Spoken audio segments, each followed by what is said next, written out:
इस current affairs funda में आप सभी का स्वागत है। मैं हूं आपके साथ अभिषेक शर्मा और आज के इस वीडियो सेशन में हम नवंबर फर्स्ट वीक के सभी इंपॉर्टेंट करंट अफेयर्स एक साथ कवर करने वाले हैं। हमेशा की तरह आप इस वीडियो को अंत तक जरूर देखिएगा। आज भी आपको काफ़ी कुछ जानने के लिए मिलेगा। साथ ही गाइस इस सेशन को शुरू करने से पहले आप सभी को बताना चाहूँगा, यदि आप हमारे daily current affairs PDF, weekly PDF, monthly PDF और हर महीने के banking and economic awareness PDF चाहते हैं तो करंट अफेयर्स फंडा का 1 ईयर मेंबरशिप प्लान आप ज्वाइन कर सकते हैं, जिसका लिंक आपको वीडियो के डिस्क्रिप्शन में या फिर फर्स्ट कमेंट में मिल जाएगा।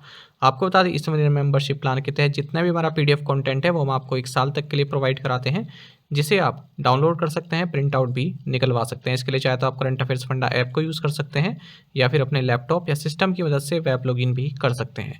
कोई भी आपका एग्जाम हो, बैंकिंग, एसएससी, रेलवे या फिर स्टेट पीसीएस, जहाँ पर भी जनरल अवेयरनेस या करंट अफेयर्स पूछे जाते हैं, सभी एग्जाम्स के लिए हमारा पीडीएफ कंटेंट काफ़ी यूजफुल है।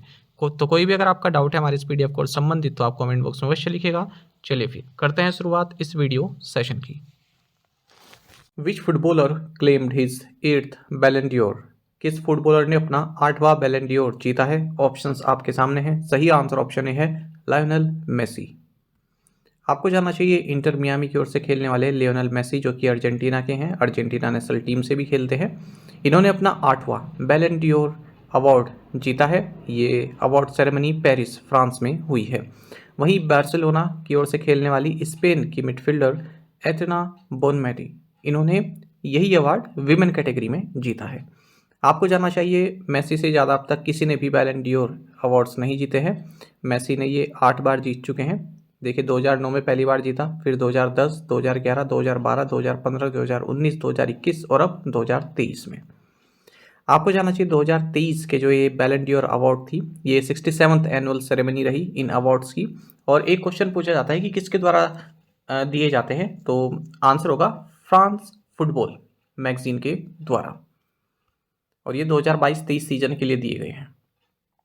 और भी कुछ अवार्ड दिए गए हैं, जैसे कोपा ट्रॉफी है, ये इंग्लैंड के जूड बेलिंगम को दिया गया। सोक्रेट्स अवार्ड्स ब्राजील की विनीसियस जूनियर को दिया गया। यासीन ट्रॉफी अर्जेंटीना की एमेलियानो मार्टिनेज को दिया गया है। 2023 club of the year Manchester City को दिया गया है और 2023 women's club of the year Barcelona को घोषित किया गया है।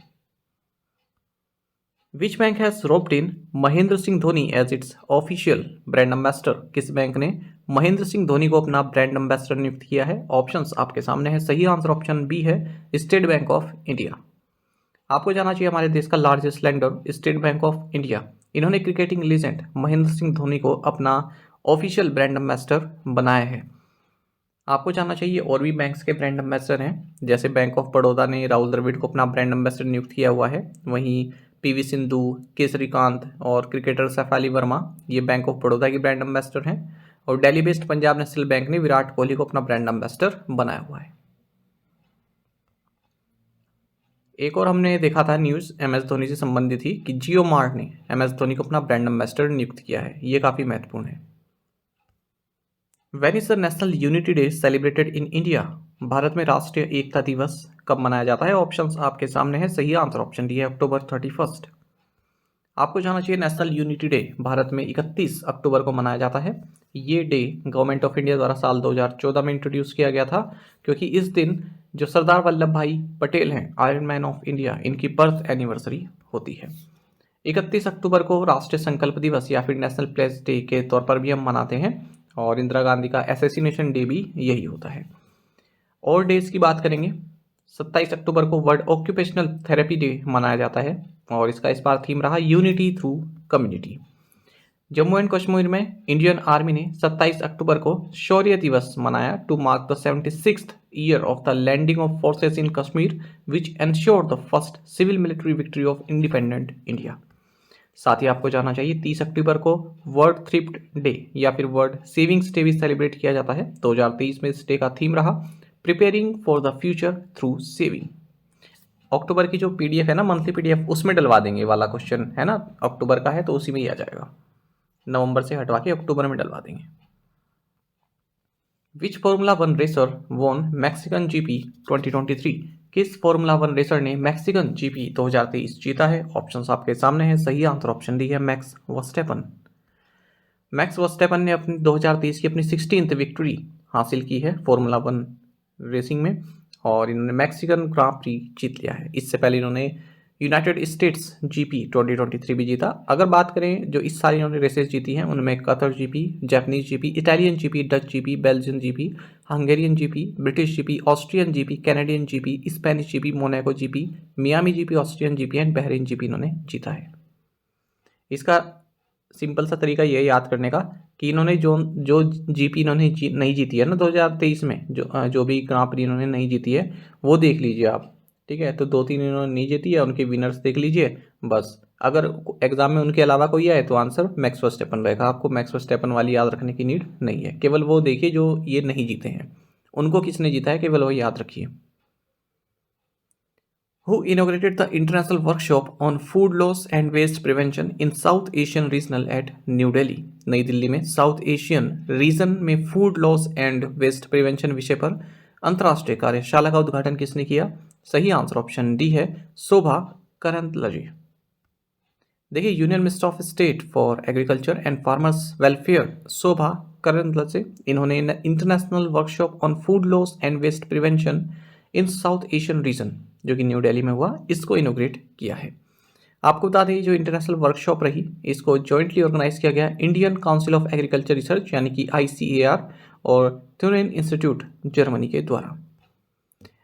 एक और इसी तरह का हम न्यूज़ देखेंगे, साथ में क्लब कर दिया ताकि पढ़ने में आसानी रहे। Union minister of health and family welfare doctor Mansukh Mandaviya, इन्होंने नई दिल्ली में आयोजित World Health Organization regional committee for South East Asia के 76th सेशन को एड्रेस किया है और इस सेशन में इन्हें ज्वाइन किया गया डॉक्टर टेड्रोस अधनम गैब्रेसियस द्वारा, जो कि WHO के डायरेक्टर जनरल हैं। आपको बता दें डॉक्टर मांडविया ये यूनानिमसली इलेक्ट किए गए हैं 76 session of the regional committee of south East Asia के चेयरपर्सन के तौर पर। Which country hosted the first ever global conference on cooperation in enforcement matters GCCEM? किस देश ने प्रवर्तन मामलों में सहयोग पर प्रथम वैश्विक सम्मेलन की मेजबानी की? ऑप्शंस आपके सामने है, सही आंसर ऑप्शन ए है, इंडिया। आपको जानना चाहिए union minister for finance and corporate affairs Nirmala Sitharaman, इन्होंने first ever global conference on cooperation in enforcement matters जो कि नई दिल्ली में आयोजित हुआ, इसमें चीफ गेस्ट के तौर पर इन्होंने अपनी भागीदारी दी है। आपको जानना चाहिए डायरेक्टरेट ऑफ रेवेन्यू इंटेलिजेंस यानी कि DRI under central board of indirect tax and customs, इन्होंने वर्ल्ड कस्टम्स ऑर्गेनाइजेशन ब्रसेल्स के साथ मिलकर इस कॉन्फ्रेंस को आयोजित किया और थीम रहा it takes a network to fight a network. तो यहाँ पर आप ये भी याद रखें वर्ल्ड कस्टम्स ऑर्गेनाइजेशन कहाँ पर स्थित है? ब्रसेल्स में। साथ ही union finance minister Nirmala Sitharaman ने ऑपरेशन सीसा के फेज 4 को भी लॉन्च किया है। आपको बता दें इसे इंडियन कस्टम्स द्वारा RILO Asia Pacific and RILO Middle East के साथ मिलकर जो है चलाया जा रहा है to curb the illegal trade of timber including red sanders. Which agency conducts Suvidha Samagam on 27th of every month? कौन सी एजेंसी हर महीने की 27 तारीख को सुविधा समागम आयोजित करती है? सही आंसर ऑप्शन सी है, ESIC।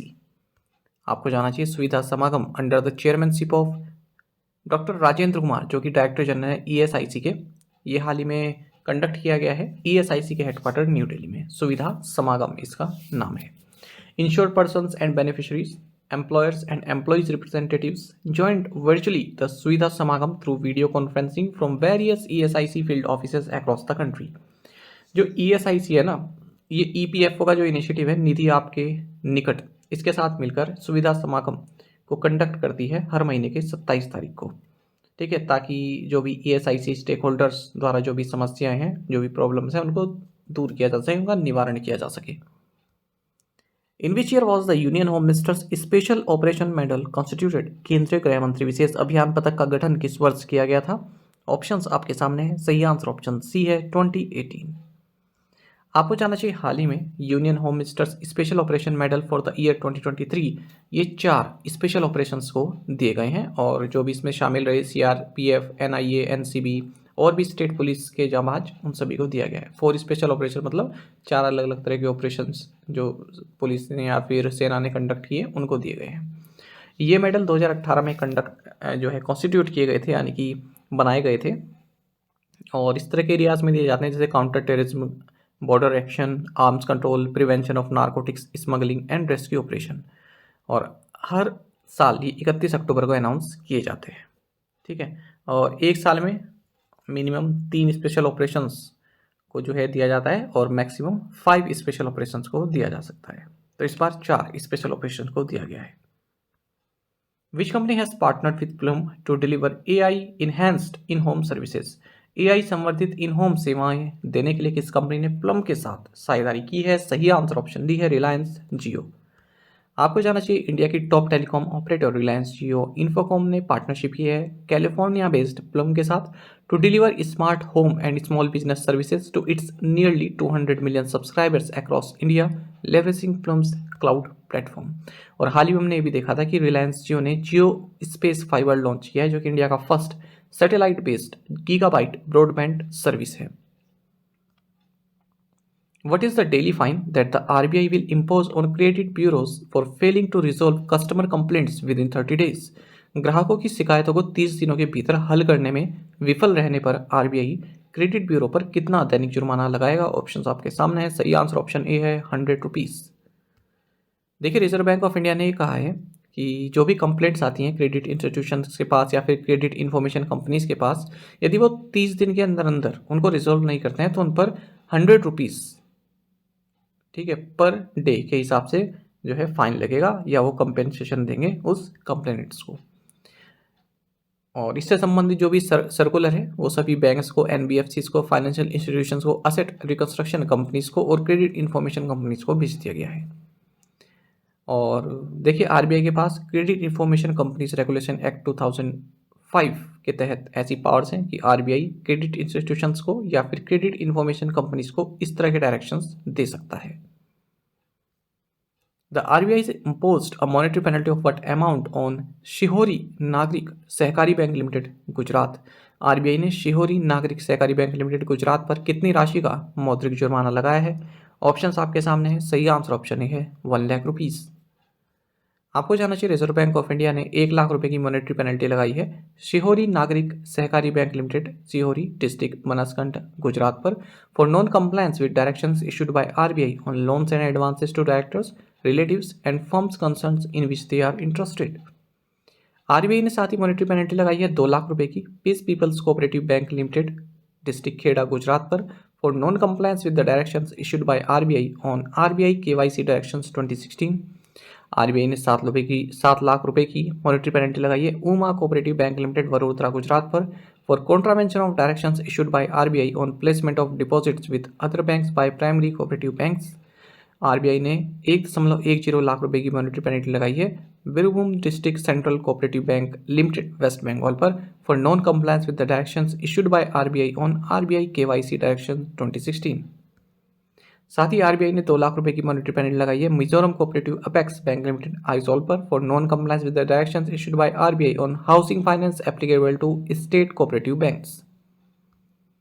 Who are the authors of the book titled The Lords of Wankhede Tales Between Two Titles? The Lords of Wankhede Tales Between Two Titles नामक पुस्तक के लेखक कौन है? ऑप्शंस आपके सामने है। सही आंसर ऑप्शन बी रहेगा W.V. Raman and R. Kaushik. आपको जानना चाहिए the Lords of Wankhede tales between two titles. ये बुक लिखी गई है W.V. रमन और R. कौशिक के द्वारा। इसमें जो हमने जो वर्ल्ड कप जीते 1983 में और 2011, इसके बीच का जो गैप रहा 28 साल का, तो उसके बीच में इंडियन क्रिकेट किस तरह से इवॉल्व हुआ है उसके बारे में जानकारी दी गई है। और बुक्स देख लेते हैं जो हाल ही में लॉन्च हुई। Farmer RBI governor Raghuram Rajan और इकोनॉमिस्ट रोहित लांबा ने एक बुक लिखी है जिसका नाम है ब्रेकिंग द मोल्ड, री imagining India's economic future.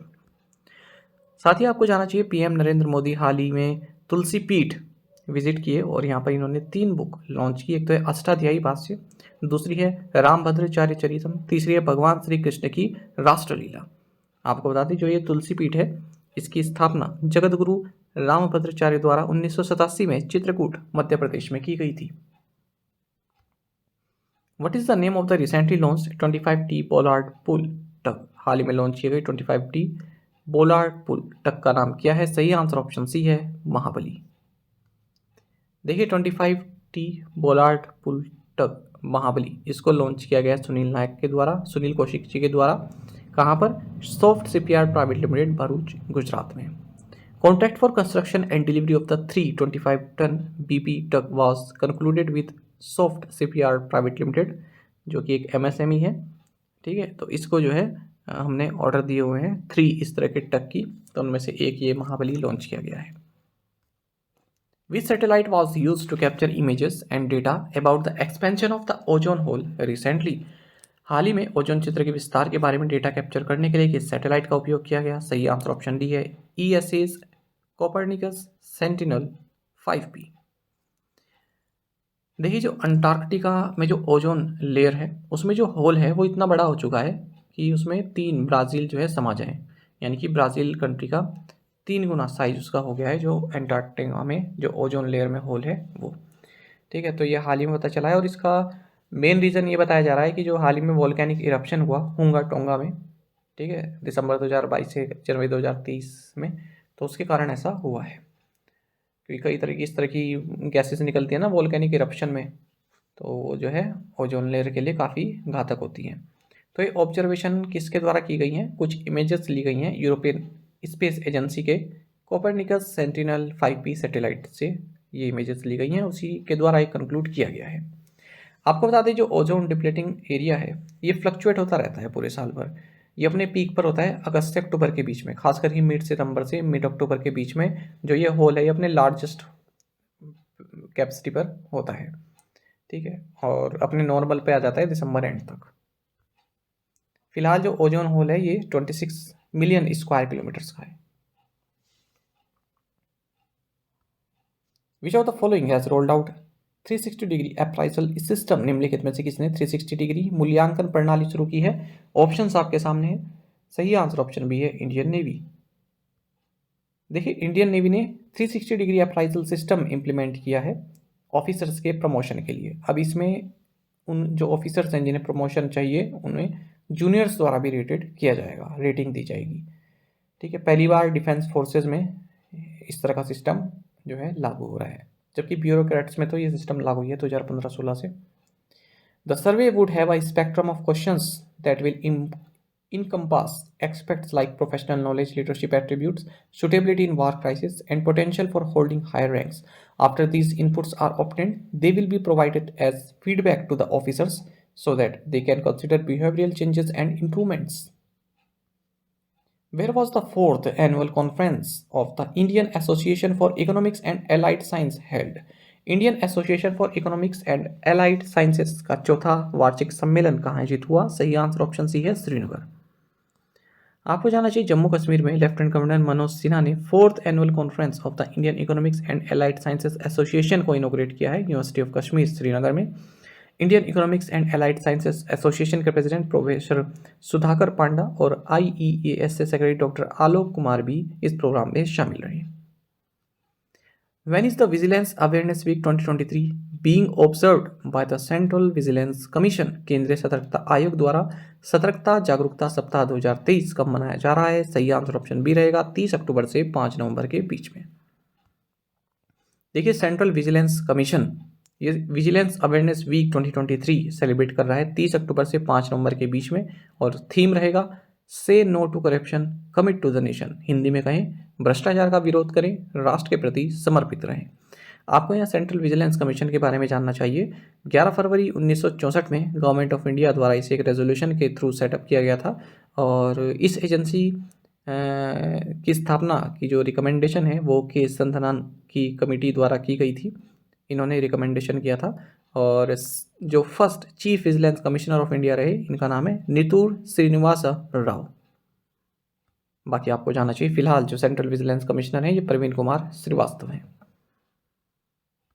Which 2 cities from India are among the 55 new cities which have joined the UNESCO Creative Cities Network UCCN?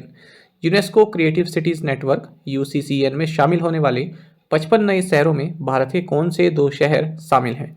Options आपके सामने हैं। सही आंसर ऑप्शन सी है, ग्वालियर एंड कोझिकोड।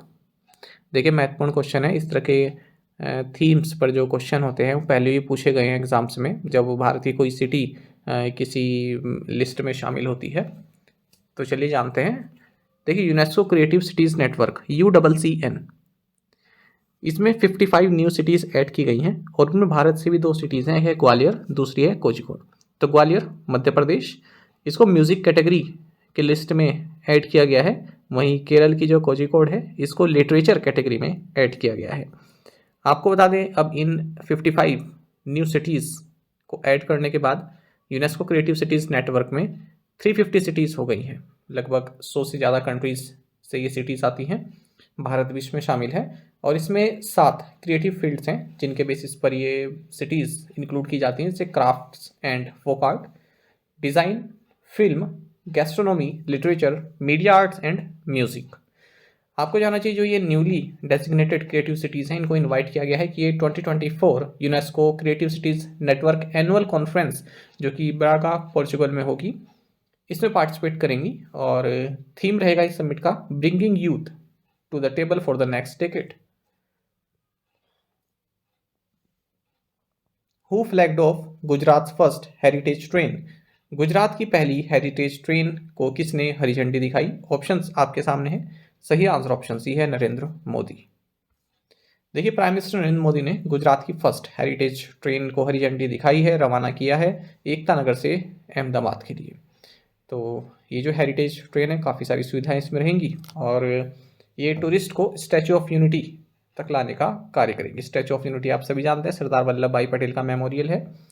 इसमें जो भी कोचेज़ हैं वो टीक वुड इंटीरियर्स हैं उनमें, और डिज़ाइन किया गया है इनको integral coach factory Perambur Chennai में। अब ये लाइन मैंने इसलिए ऐड की स्टडी जीके के लिए। इंटीग्रल कोच फैक्ट्री कई बार एग्जाम में पूछा जाता है, कहाँ पर है? तो चेन्नई में है, पेरम्बूर। तो ये ट्रेन जो है अहमदाबाद से डिपार्ट होगी और एकता नगर पहुंचेगी। एकता नगर रेलवे स्टेशन है केवड़िया में। केवड़िया में ही एक्चुअली है स्टैचू ऑफ यूनिटी, ठीक है, सरदार सरोवर डैम के रिजर्वायर के पास। When is the International Day to End Impunity for Crimes Against Journalists observed? पत्रकारों के खिलाफ अपराधों के लिए दंड मुक्ति समाप्त करने हेतु अंतर्राष्ट्रीय दिवस कब मनाया जाता है? सही आंसर ऑप्शन सी है, नवंबर 2। देखिए, हर साल 2 नवंबर को international day to end impunity for crimes against journalist ये मनाया जाता है। और आपको बता दें इसके पीछे का कारण क्या है कि 2 नवंबर को ही साल 2013 में 2 फ्रेंच जर्नलिस्ट को एसेसिनेट कर दिया गया था, इनकी हत्या कर दी गई थी माली में। तो उसी को कमेमोरेट करने के लिए डे मनाया जाता है। और इस बार ये डे फोकस कर रहा है violence against journalist, the integrity of elections and the role of public leadership. Who has been appointed as president of Editors Guild of India? Editors guild of India के अध्यक्ष के रूप में किसे नियुक्त किया गया है? ऑप्शंस आपके सामने है। सही आंसर ऑप्शन ए है, अनंत नाथ। आपको जाना चाहिए अनंत नाथ जो कि द कारवां के एडिटर हैं, इन्हें एडिटर्स गिल्ड ऑफ इंडिया का प्रेसिडेंट इलेक्ट किया गया है। इस पद पर ये सीमा मुस्तफ़ा को सक्सीड कर रहे हैं। साथ ही एडिटर्स गिल्ड ने रुबेन बनर्जी को जनरल सेक्रेटरी और केवी प्रसाद को ट्रेजरर नियुक्त किया है। आपको जाना चाहिए एडिटर्स गिल्ड ऑफ इंडिया एक नॉन प्रॉफिट ऑर्गेनाइजेशन है जिसकी स्थापना 1978 को हुई थी। ISRO chairman Sreedhara Panicker Somanath penned autobiography in which language? ISRO अध्यक्ष श्रीधर पानीकर सोमनाथ की आत्मकथा किस भाषा में है? ऑप्शंस आपके सामने है। सही आंसर ऑप्शन डी है, मलयालम।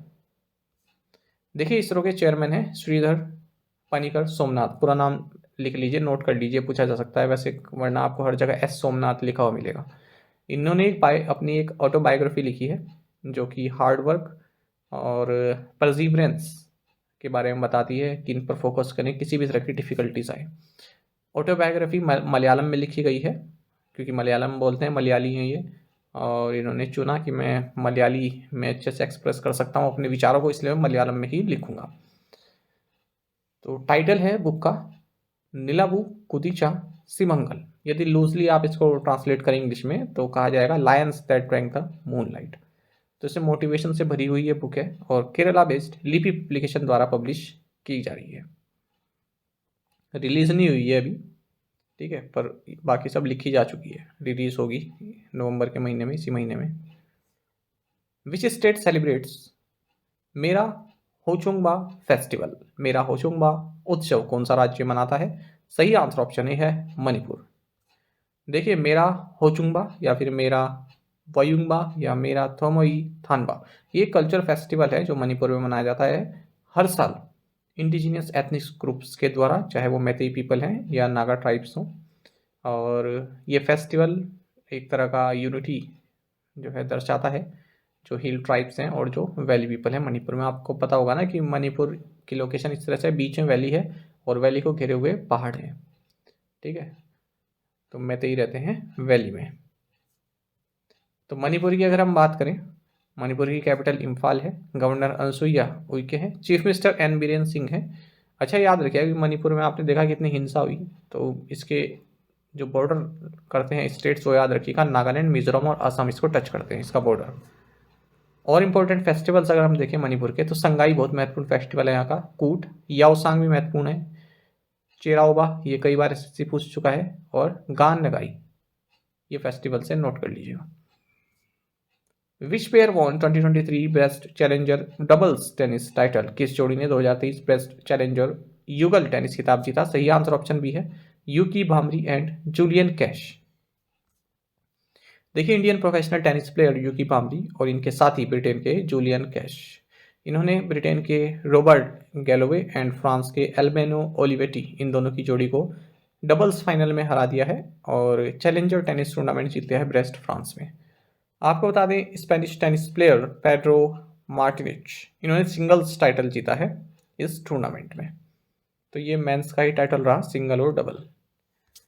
और ये जो 2023 बेस्ट चैलेंजर था, ये 8th एडिशन था इस टूर्नामेंट का। द डायरेक्टरेट ऑफ इन्फोर्समेंट यानी कि ED has roped in experts from the ISRO and the IIT Kanpur to probe illegal sand mining in which state? प्रवर्तन निदेशालय ईडी ने किस राज्य में अवैध रेत या बालू खनन की जांच के लिए इसरो और आईआईटी कानपुर के विशेषज्ञों को शामिल किया है? ऑप्शंस आपके सामने हैं, सही आंसर ऑप्शन सी है, तमिलनाडु। आपको जानना चाहिए डायरेक्टरेट ऑफ इन्फोर्समेंट यानी कि ईडी, इसने Indian Space Research Organisation ISRO and Indian Institute of Technology Kanpur IIT Kanpur से एक्सपर्ट्स को जो है चुना है, जो कि इसकी मदद करेंगे ईडी की, जो तमिलनाडु में एक्सेसिव और इलीगल जो सैंड माइनिंग हो रही है उसकी इन्वेस्टिगेशन में। ISRO is in the process of providing satellite images of the sites, जो यहाँ पर इलीगल जहाँ पर माइनिंग हो रही है उस साइट्स के जो है सैटेलाइट इमेज प्रोवाइड कराएगी इसरो, और इन इमेजेस को एक्सेस किया जाएगा आईआईटी कानपुर के एक्सपर्ट्स के द्वारा। With reference to the interconnected disaster risk report 2023 consider the following statements. Interconnected आपदा जोखिम रिपोर्ट 2023 के संदर्भ में निम्नलिखित कथनों पर विचार करें। पहला कथन है, India is the world's largest user of ground water exceeding the use of the United States and China combined. Majority of the wells in Punjab are considered over exploited. Which of the statement or statements given above is are correct? तो सही answer option C है, both 1 and 2 दोनों ही सही हैं। आपको जानना चाहिए कि United Nations university institute for environment and human security UNUEHS, इन्होंने एक रिपोर्ट जारी की है और इसमें बताया कि भारत जो है ground water depletion tipping point पर पहुंच चुका है। रिपोर्ट का नाम है इंटरकनेक्टेड डिजास्टर रिस्क रिपोर्ट 2023। अब जैसे आपके बैंक के एग्जाम हो गया, एसएससी के एग्जाम होंगे, इनके लिए आपके लिए केवल ये जानना जरूरी है कि रिपोर्ट किसने लिखी है। बाकी जो वैसे आते हैं जैसे यूपीसीएस हो गया या फिर आपका आईएएस एग्जाम हो गया, तो उसमें मल्टी स्टेटमेंट क्वेश्चन बन जाते हैं, जैसे ये बनाया गया है। तो इस रिपोर्ट का नाम है इंटरकनेक्टेड डिजास्टर रिस्क रिपोर्ट 2023। इसमें 6 इन्वायरमेंटल टिपिंग पॉइंट्स बताए गए हैं। एक तो accelerating extinctions, ground water depletion, mountain glacier melting, space debris, unbearable heat and uninsurable future. इसमें बताया कि वर्ल्ड के जो 31 मेजर एक्वीफर्स हैं उनमें से 27 जो है काफ़ी तेज़ी से डिप्लीट हो रहे हैं, खाली हो रहे हैं, और जो है वो रिप्लेनिश्ड भी हो सकते हैं। मतलब रिप्लेनिश्ड बहुत मुश्किल से हो रहे हैं, कम स्पीड से हो रहे हैं, और डिप्लीटिंग ज़्यादा। रिप्लेनिश्ड मतलब पुनः किसी चीज़ को भरना, एक बार ख़त्म हो जाए फिर से दोबारा भरना, तो वो गति धीरे है, और डिप्लीट यानी कि खर्च होने की गति काफ़ी ज़्यादा है। इस रिपोर्ट के अनुसार 78% of wells in Punjab are considered over exploited and the north western region as a whole is predicted to experience critically low ground water availability by 2025. Groundwater is an essential freshwater resource stored in underground reservoir called aquifers. India is the world's largest user of groundwater. ये महत्वपूर्ण है आपके लिए, world का largest user है Bharat ground water में, ठीक है। यूनाइटेड स्टेट्स और चाइना को भी पीछे छोड़ता है। What was the percentage reduction in the number of active workers under MNREGA from April to September 2023? अप्रैल से सितंबर 2023 तक मनरेगा के तहत सक्रिय श्रमिकों की संख्या में कितने प्रतिशत की कमी हुई? सही आंसर ऑप्शन सी है 7.5%। आपको जाना चाहिए Mahatma Gandhi national rural employment guarantee scheme यानी कि मनरेगा की बात हो रही है। इसके तहत जो वर्कफोर्स है उसमें कॉन्ट्रैक्शन देखने के लिए मिला है, ऐसा बताया है लिपटेक इंडिया के द्वारा जो डेटा प्रोवाइड कराया गया है उसमें। इसमें बताया गया कि अप्रैल से सितंबर 2023 में 7.5% रिडक्शन देखा गया है एक्टिव वर्कर्स की संख्या में।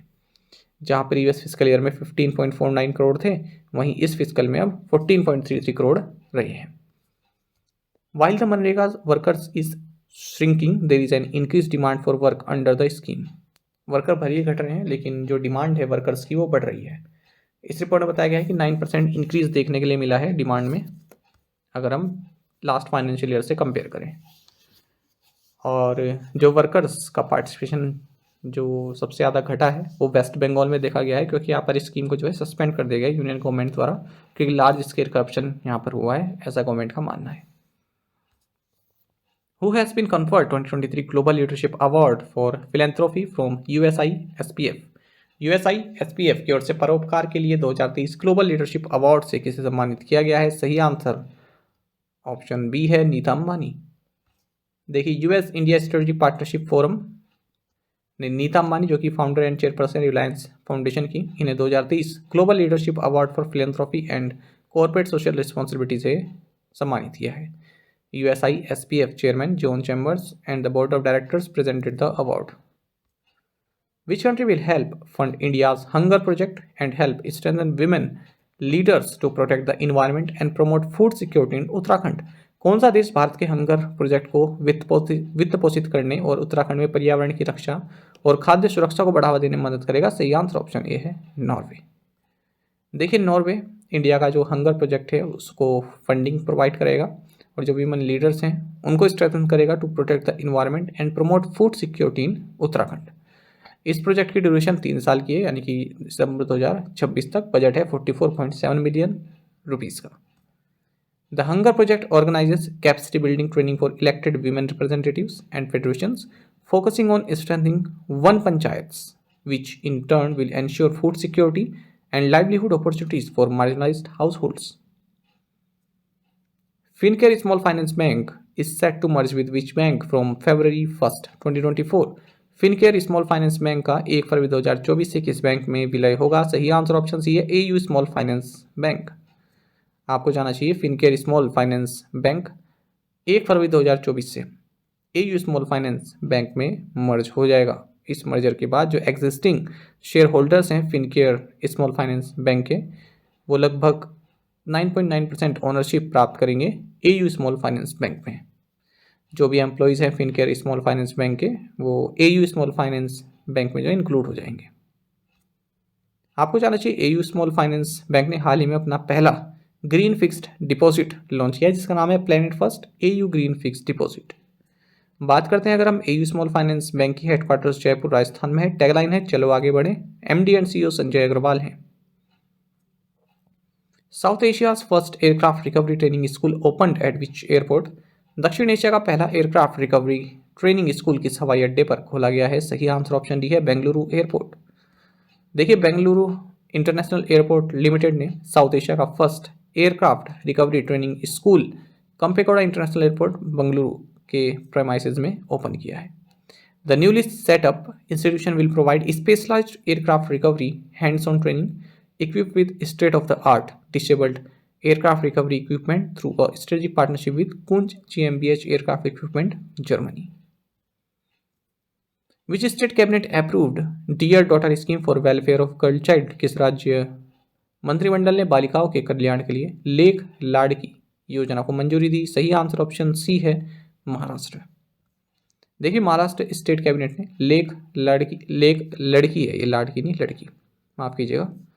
देखिए महाराष्ट्र स्टेट कैबिनेट ने लेख लड़की योजना यानी कि डियर डॉटर स्कीम को अप्रूव कर दिया है उन सभी फैमिलीज़ के लिए जिनकी एनुअल इनकम 1 लाख रुपए तक की है। तो इसके अनुसार जो फैमिली के पास येलो या सैफरन राशन कार्ड है वो 5,000 रुपये प्राप्त करेंगे after a birth of girl child. 6,000 रुपये प्राप्त करेंगे जब वो फर्स्ट स्टैंडर्ड में एनरोल कर दिया जाए उस बालिका को। 7,000 रुपये तब प्राप्त करेंगे जब 6 स्टैंडर्ड में आए। 8,000 रुपये तब प्राप्त करेंगे जब 11th स्टैंडर्ड में आए। और 75,000 रुपये जब वो 18 साल की एज पूरी हो जाए। महाराष्ट्र की बात करते हैं। कैपिटल मुंबई है, चीफ मिनिस्टर एकनाथ शिंदे हैं, गवर्नर रमेश बैस हैं। Which state government has announced Samadhan scheme for settlement of pending tax dues. किस राज्य सरकार ने लंबित कर बकाया के निपटान के लिए समाधान योजना की घोषणा की है? सही आंसर ऑप्शन सी है, तमिलनाडु। देखिए, तमिलनाडु गवर्नमेंट ने एक समाधान स्कीम अनाउंस की है with waivers and concessions to pave the way for the settlement of pending tax dues of about 25,000 crore रुपए। 25,000 करोड़ रुपए तक के जो टैक्स पेंडिंग है उनके सेटलमेंट के लिए ये जो है समाधान स्कीम लॉन्च की गई है। The new scheme offers a complete waiver of tax arrears, interest and penalty if the total tax arrears for the assessment year is below 50,000 रुपए। तमिलनाडु की बात करते हैं। कैपिटल चेन्नई है, chief minister M K Stalin है, गवर्नर RN रवि है। Who launched Mera Yuva Bharat my Bharat platform on the national unity day. राष्ट्रीय एकता दिवस पर मेरा युवा भारत माई भारत मंच किसने लॉन्च किया? सही आंसर ऑप्शन ए है, नरेंद्र मोदी। देखिए, प्राइम मिनिस्टर नरेंद्र मोदी ने मेरा Yuva Bharat my Bharat platform launch किया है 31 अक्टूबर को, यानी कि नेशनल यूनिटी डे के मौके पर। कहाँ? कर्तव्य पथ पर। आपको जाना चाहिए 11 अक्टूबर 2023 को यूनियन कैबिनेट ने अपना अप्रूवल दिया था कि एक ऑटोनोमस बॉडी बनाई जाएगी, मेरा युवा भारत माई भारत उसका नाम हुआ। जो मेरा युवा भारत है, ये जो नेशनल यूथ पॉलिसी में जो यूथ को डिफाइन किया गया है 15 से 29 साल, उस एज ग्रुप को बेनिफिट देने वाला है। हालांकि इस योजना के लिए इसमें जो बेनिफिशरीज होंगे वो 10 से 19 साल तक के होंगे। मेरा युवा भारत एक फिजिकल प्लेटफॉर्म है, यानी कि फिजिकल प्लस डिजिटल, जैसे फिजिकल एक्टिविटी भी हैं और डिजिटली कनेक्ट होने की अपॉर्चुनिटीज़ भी हैं। इसके अगर हम ऑब्जेक्टिव्स देखें तो leadership development in the youth, act as a one-stop shop for young people and ministries, create a centralized youth database, enhanced efficiency through convergence of existing programs, investing in youth to make them social innovators. Who presided over the 6th Assembly of the International Solar Alliance ISA? अंतर्राष्ट्रीय सौर गठबंधन ISA की 6ठी सभा की अध्यक्षता किसने की है? ऑप्शंस आपके सामने हैं और सही आंसर ऑप्शन ए रहेगा, RK सिंह। आपको जाना चाहिए, हाल ही में नई दिल्ली में स्थित भारत मंडपम में इंटरनेशनल सोलर अलायंस ISA की 6th असेंबली जो है आयोजित की गई और इसकी अध्यक्षता की है union minister for power and new and renewable energy government of India RK Singh ने, क्योंकि ये इस इंटरनेशनल सोलर असेंबली के जो है प्रेसिडेंट है। आपको जाना चाहिए कि इसमें एक महत्वपूर्ण निर्णय लिया गया इस असेंबली में। इसमें जो वायबिलिटी गैप फंडिंग जो रेट है प्रोजेक्ट्स के लिए, उसको 10% से इंक्रीज करके 35% कर दिया गया है। देखिए, यहाँ पर आपको पता होना चाहिए कि ये वायबिलिटी गैप फाइनेंस क्या होता है। It means a grant to support projects that are economically justified but not financially viable. इसका मतलब समझे आप। देखिए, कुछ ऐसे प्रोजेक्ट्स होते हैं जो अगर किए जाएं तो वो पब्लिक को जो है एक आराम देंगे, पब्लिक को हेल्प होगी, या फिर सरकार के द्वारा ऐसे कुछ प्रोजेक्ट किए जाते हैं जो ज़रूरी हैं, जनमानस के लिए ज़रूरी हैं, लेकिन उनसे कुछ प्रॉफिट नहीं होने वाला है। मतलब काफ़ी आगे कभी लॉन्ग टर्म में प्रॉफिट हो जाए पर तुरंत कुछ वो रेवेन्यू जनरेट नहीं करेंगे, उसको बोलते हैं वायबिलिटी गैप फंडिंग। तो उसमें सरकार के द्वारा कुछ उसमें अपनी ओर से लागत लगा दी जाती है ना, या फिर किसी तरह की सब्सिडी वगैरह या और कुछ जो भी हो, ताकि उसकी जो कॉस्ट है उसमें सरकार का योगदान हो सके, कॉस्ट थोड़ा कम हो सके। जैसे कोई गाँव है, अब किसी गाँव में कोई रोड बनानी है, ठीक है। अब ज़रूरी है, रोड बनानी है तो ज़रूरी है, लेकिन पता है कि वहाँ से टोल तो कलेक्ट होगा नहीं, ठीक है। तो तुरंत वहाँ से आपको रेवेन्यू नहीं मिलेगा, पर रोड बनानी ज़रूरी है, तो वहाँ पर जो है सरकार जो है कुछ पार्ट जैसे जो भी PPP मोड के तहत फंडिंग करके जो है उस प्रोजेक्ट को कर देती है। खासकर ये जो वायबिलिटी गैप फाइनेंस है ना, ये पिक्चर में आता है ये जो रिन्यूएबल वाले प्रोजेक्ट होते हैं ना, जैसे विंड प्रोजेक्ट हो गया, पावर और सोलर प्रोजेक्ट हो गया। अब इनमें क्या होता है, विंड और सोलर प्रोजेक्ट्स में लागत तो काफ़ी आती है ना, पर रेवेन्यू इतना जनरेट नहीं हो पाता जितना कि जो ये हमारी हाइड्रो इलेक्ट्रिक वाले जो प्रोजेक्ट्स होते हैं इनके जितना, ठीक है। तो तुरंत रेवेन्यू देने लगते हैं, पर सोलर और विंड जो है इनमें तुरंत रेवेन्यू इतना नहीं मिलता है और प्रोजेक्ट कॉस्ट भी काफ़ी है। पर अगर लगाएंगे तो प्रॉफिट तो होगा ही, चाहे क्लाइमेट से संबंधित ले आप या फिर लॉन्ग टर्म में लें, बाद में जाकर प्रॉफिट होगा, एकदम प्रॉफिट तो नहीं देंगे। तो इस तरह के प्रोजेक्ट्स करने भी ज़रूरी हैं, तो वहाँ पर वायबिलिटी गैप फाइनेंस की सुविधा प्रोवाइड की जाती है। तो वही बोला है यहाँ पर कि असेंबली डिसाइड किया है कि जैसे कई अफ्रीकन देश हैं जहाँ पर सोलर पैनल्स लगाने हैं, तो वहाँ पर जो वायबिलिटी गैप फंडिंग है उसको 10% से बढ़ाकर 35% कर दिया। कोई प्रोजेक्ट होगा तो 35% जो खर्चा है वो जो कंट्रीज़ हैं IESC की, उनका जो फंड है उससे दिया जाएगा। बाकी आपको जानना चाहिए कि इंटरनेशनल सोलर अलायंस का हेडक्वार्टर्स गुरुग्राम हरियाणा में है। इसकी स्थापना 30 नवंबर 2015 को हुई थी और अजय माथुर इसके डायरेक्टर जनरल हैं। In which country was the world's first AI safety summit organized? विश्व का पहला AI सुरक्षा शिखर सम्मेलन किस देश में आयोजित किया गया? ऑप्शंस आपके सामने है। सही आंसर ऑप्शन डी है यूनाइटेड किंगडम। काफ़ी महत्वपूर्ण क्वेश्चन रहने वाला है आपके आने वाले एग्जाम्स के लिए, चलिए जानते हैं विस्तार से।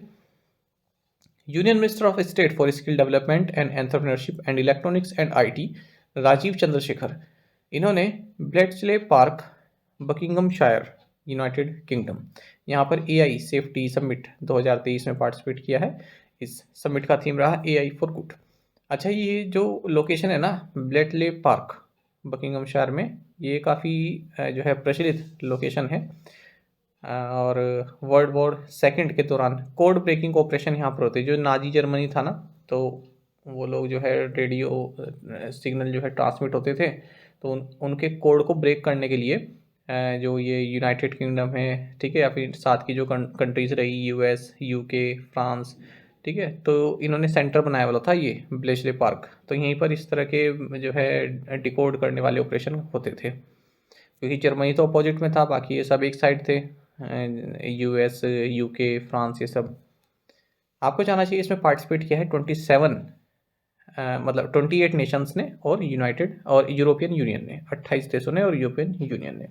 तो Bharat 27 other nations and European Union, इन्होंने ब्लेसले पार्क डिक्लेरेशन को साइन किया है to work together to access the risk associated with artificial intelligence. तो समिट जो है इस पर भी डिस्कशन काफ़ी चला, फ्रंटियर AI। अब ये फ्रंटियर AI क्या है?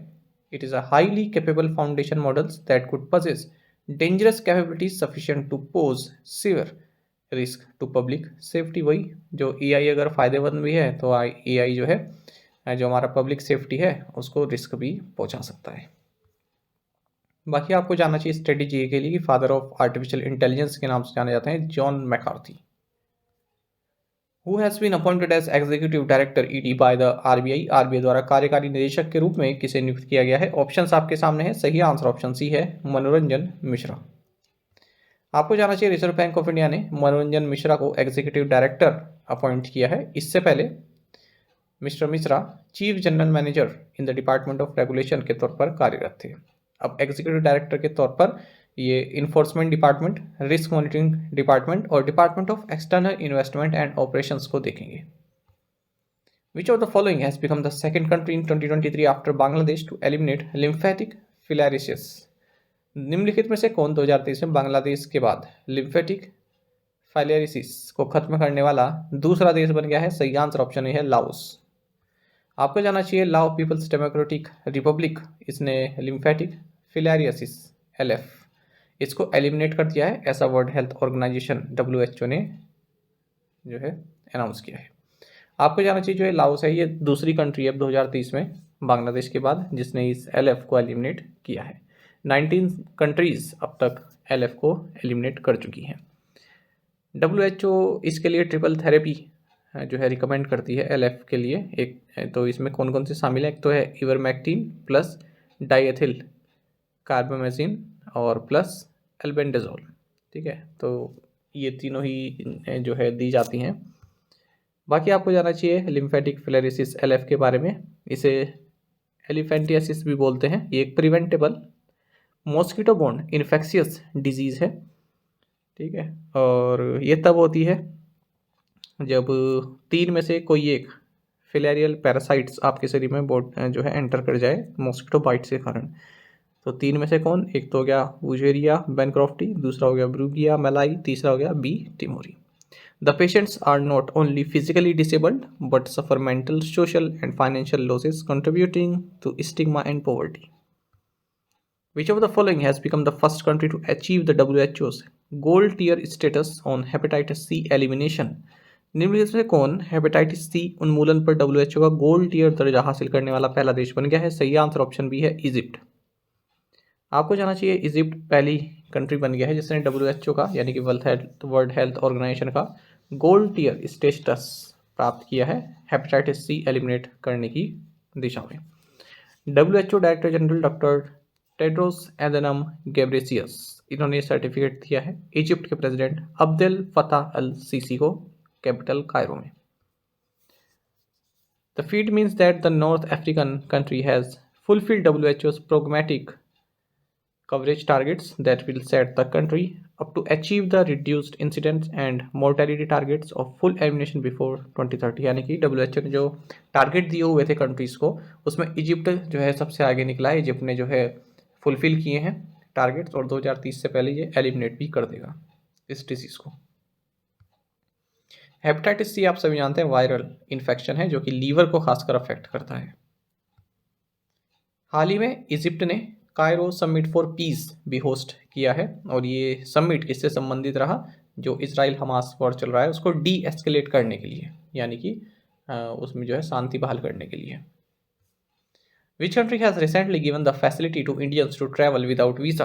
हाल ही में किस देश ने भारतीयों को बिना वीज़ा के यात्रा करने की सुविधा दी है? सही आंसर ऑप्शन सी है थाईलैंड। आपको जानना चाहिए थाईलैंड ने अनाउंस किया है कि हम इंडियंस के लिए जो वीज़ा रिक्वायरमेंट है हमारे देश में आने के लिए उसको टेम्परेरी रिमूव कर रहे हैं मई 2024 तक इंडियन, साथ ही जो ताइवान पासपोर्ट होल्डर्स हैं उनके लिए भी। और ये जो टेम्परेरी रिमूवल है वीज़ा रिक्वायरमेंट का ये 30 दिन अगर आप रहना चाहते हैं थाईलैंड तो आपको सुविधाएं मिलेगी। इससे पहले मैंने देखा था कि श्रीलंका ने भी अनाउंस किया है कि Indian travellers visa free entry कर सकते हैं श्रीलंका में। अच्छा, कुछ ऐसे देश हैं जहाँ पर हम वीज़ा फ्री एंट्री कर सकते हैं या कुछ एरियाज जैसे Cook Islands, Mauritius, Bhutan, Hong Kong and Barbados. Who will chair the international jury panel at India International Film Festival? India International Film Festival में अंतर्राष्ट्रीय जूरी पैनल की अध्यक्षता कौन करेगा? सही आंसर ऑप्शन बी है शेखर कपूर। आपको जानना चाहिए 54th edition of the International Film Festival of India ये 20 से 28 नवंबर के बीच गोवा में होगा और इन्होंने अपनी इंटरनेशनल जूरी पैनल को अनाउंस कर दिया है। इस जूरी को जो है हेड करेंगे जाने माने फिल्म मेकर शेखर कपूर। आपको बता दें इसमें स्पेनिश सिनेमाटोग्राफर इस कमेटी में जॉस लुइस एल्केन और प्रोड्यूसर जेरोम पेलार्ड और कैथरीन डुजार्ड एंड हेलेन लीक भी हैं। तो ये जो इंटरनेशनल जूरी है ये बेस्ट फिल्म अवार्ड के अलावा गोल्डन पीकॉक अवार्ड सिलेक्ट करेगी। इसमें 40 लाख रुपए मॉनेटरी अमाउंट दी जाती है। इसके अलावा जो है ये जूरी सिलेक्ट करेगी best director, best actor, best actor female, ठीक है, special jury prize categories. Manipuri film Andro dreams ये ओपनिंग फिल्म रहेगी Indian Panorama non feature section में। Which agency organized a workshop on India-AU collaboration for a better inclusive world? किस एजेंसी ने बेहतर समावेशी दुनिया के लिए भारत AU सहयोग पर एक कार्यशाला का आयोजन किया? सही आंसर ऑप्शन सी है नीति आयोग। आपको जानना चाहिए नीति आयोग ने एक वर्कशॉप ऑर्गेनाइज की है India AU collaboration for better inclusive world किसके साथ मिलकर? ऑब्जर्वर रिसर्च फाउंडेशन के साथ मिलकर न्यू दिल्ली में। The workshop focused on deliberations to implement the commitments laid out in the New Delhi Leaders Declaration, which was signed recently concluded G20 conference. Who has become the fastest fast bowler to take 100 wickets in ODI cricket? One day cricket में सबसे तेज 100 wicket लेने वाले तेज गेंदबाज कौन बन गए हैं? सही आंसर ऑप्शन भी है शाहीन अफरीदी। आपको जानना चाहिए फास्ट बॉलर शाहीन शाह अफरीदी ये फास्टेस्ट बॉलर बन गए हैं जिन्होंने 100 ODI विकेट्स लिए हैं। इन्होंने 51st वनडे इंटरनेशनल में ये कीर्तिमान हासिल किया है जब बांग्लादेश के खिलाफ कोलकाता में मैच खेला गया। इन्होंने पीछे छोड़ा है ऑस्ट्रेलिया के मिचेल स्टार्क को जिन्होंने 52 ODI में कीर्तिमान हासिल किया था। आपको जानना चाहिए एक और न्यूज़ है क्रिकेट संबंधित, इंग्लैंड के डेविड विली इन्होंने अपना रिटायरमेंट अनाउंस कर दिया है क्रिकेट से, ठीक है, वर्ल्ड कप के बाद अनाउंस जो है रिटायर हो जाएंगे।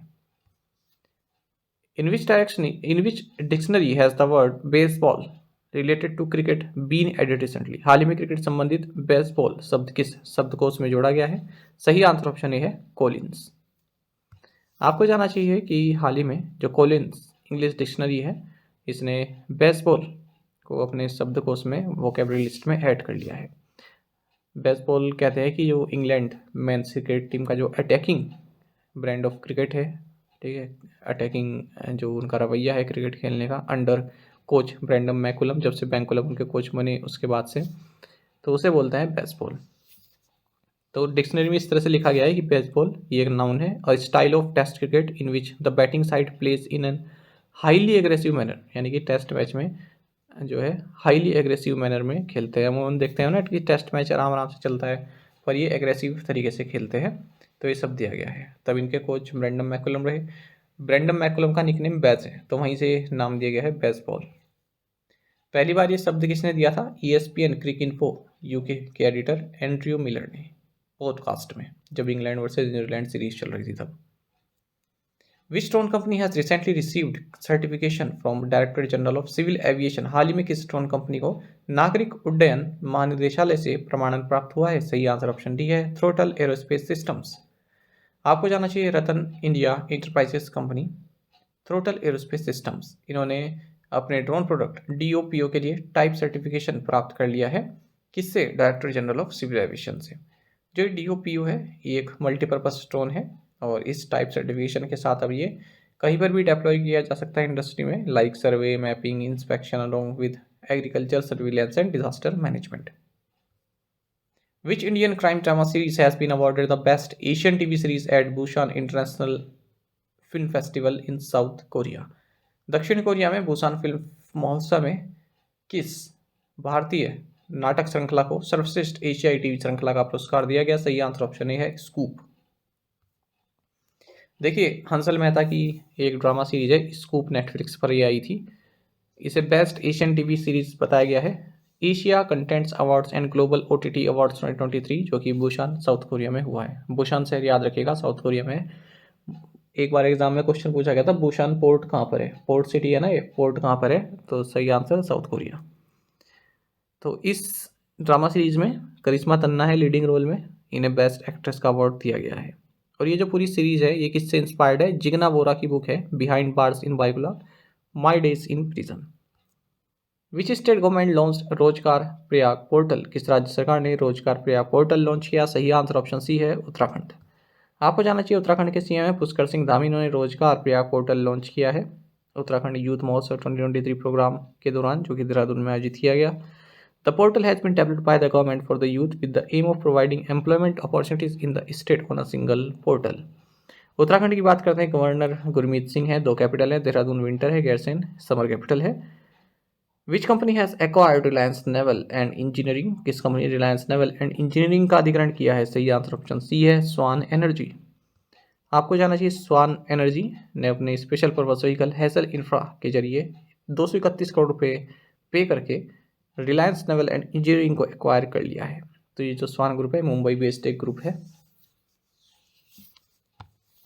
विच country has conducted the flight test of Ababil weapon system? Ababil हथियार प्रणाली का उड़ान परीक्षण किस देश ने किया है? ऑप्शंस आपके सामने है, सही आंसर ऑप्शन सी है, पाकिस्तान।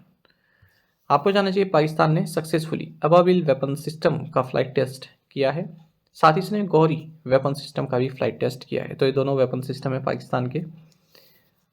और एक और करंट अफेयर आपको जानना चाहिए इस संबंधित, यूनाइटेड स्टेट्स ने 3 चाइना बेस्ड कंपनीज पर जो है सैंक्शन लगा दिए हैं, प्रतिबंध लगा दिए हैं, क्योंकि इन्होंने मिसाइल संबंधित कुछ आइटम्स पाकिस्तान के बैलिस्टिक मिसाइल प्रोग्राम के लिए सप्लाई किए हैं।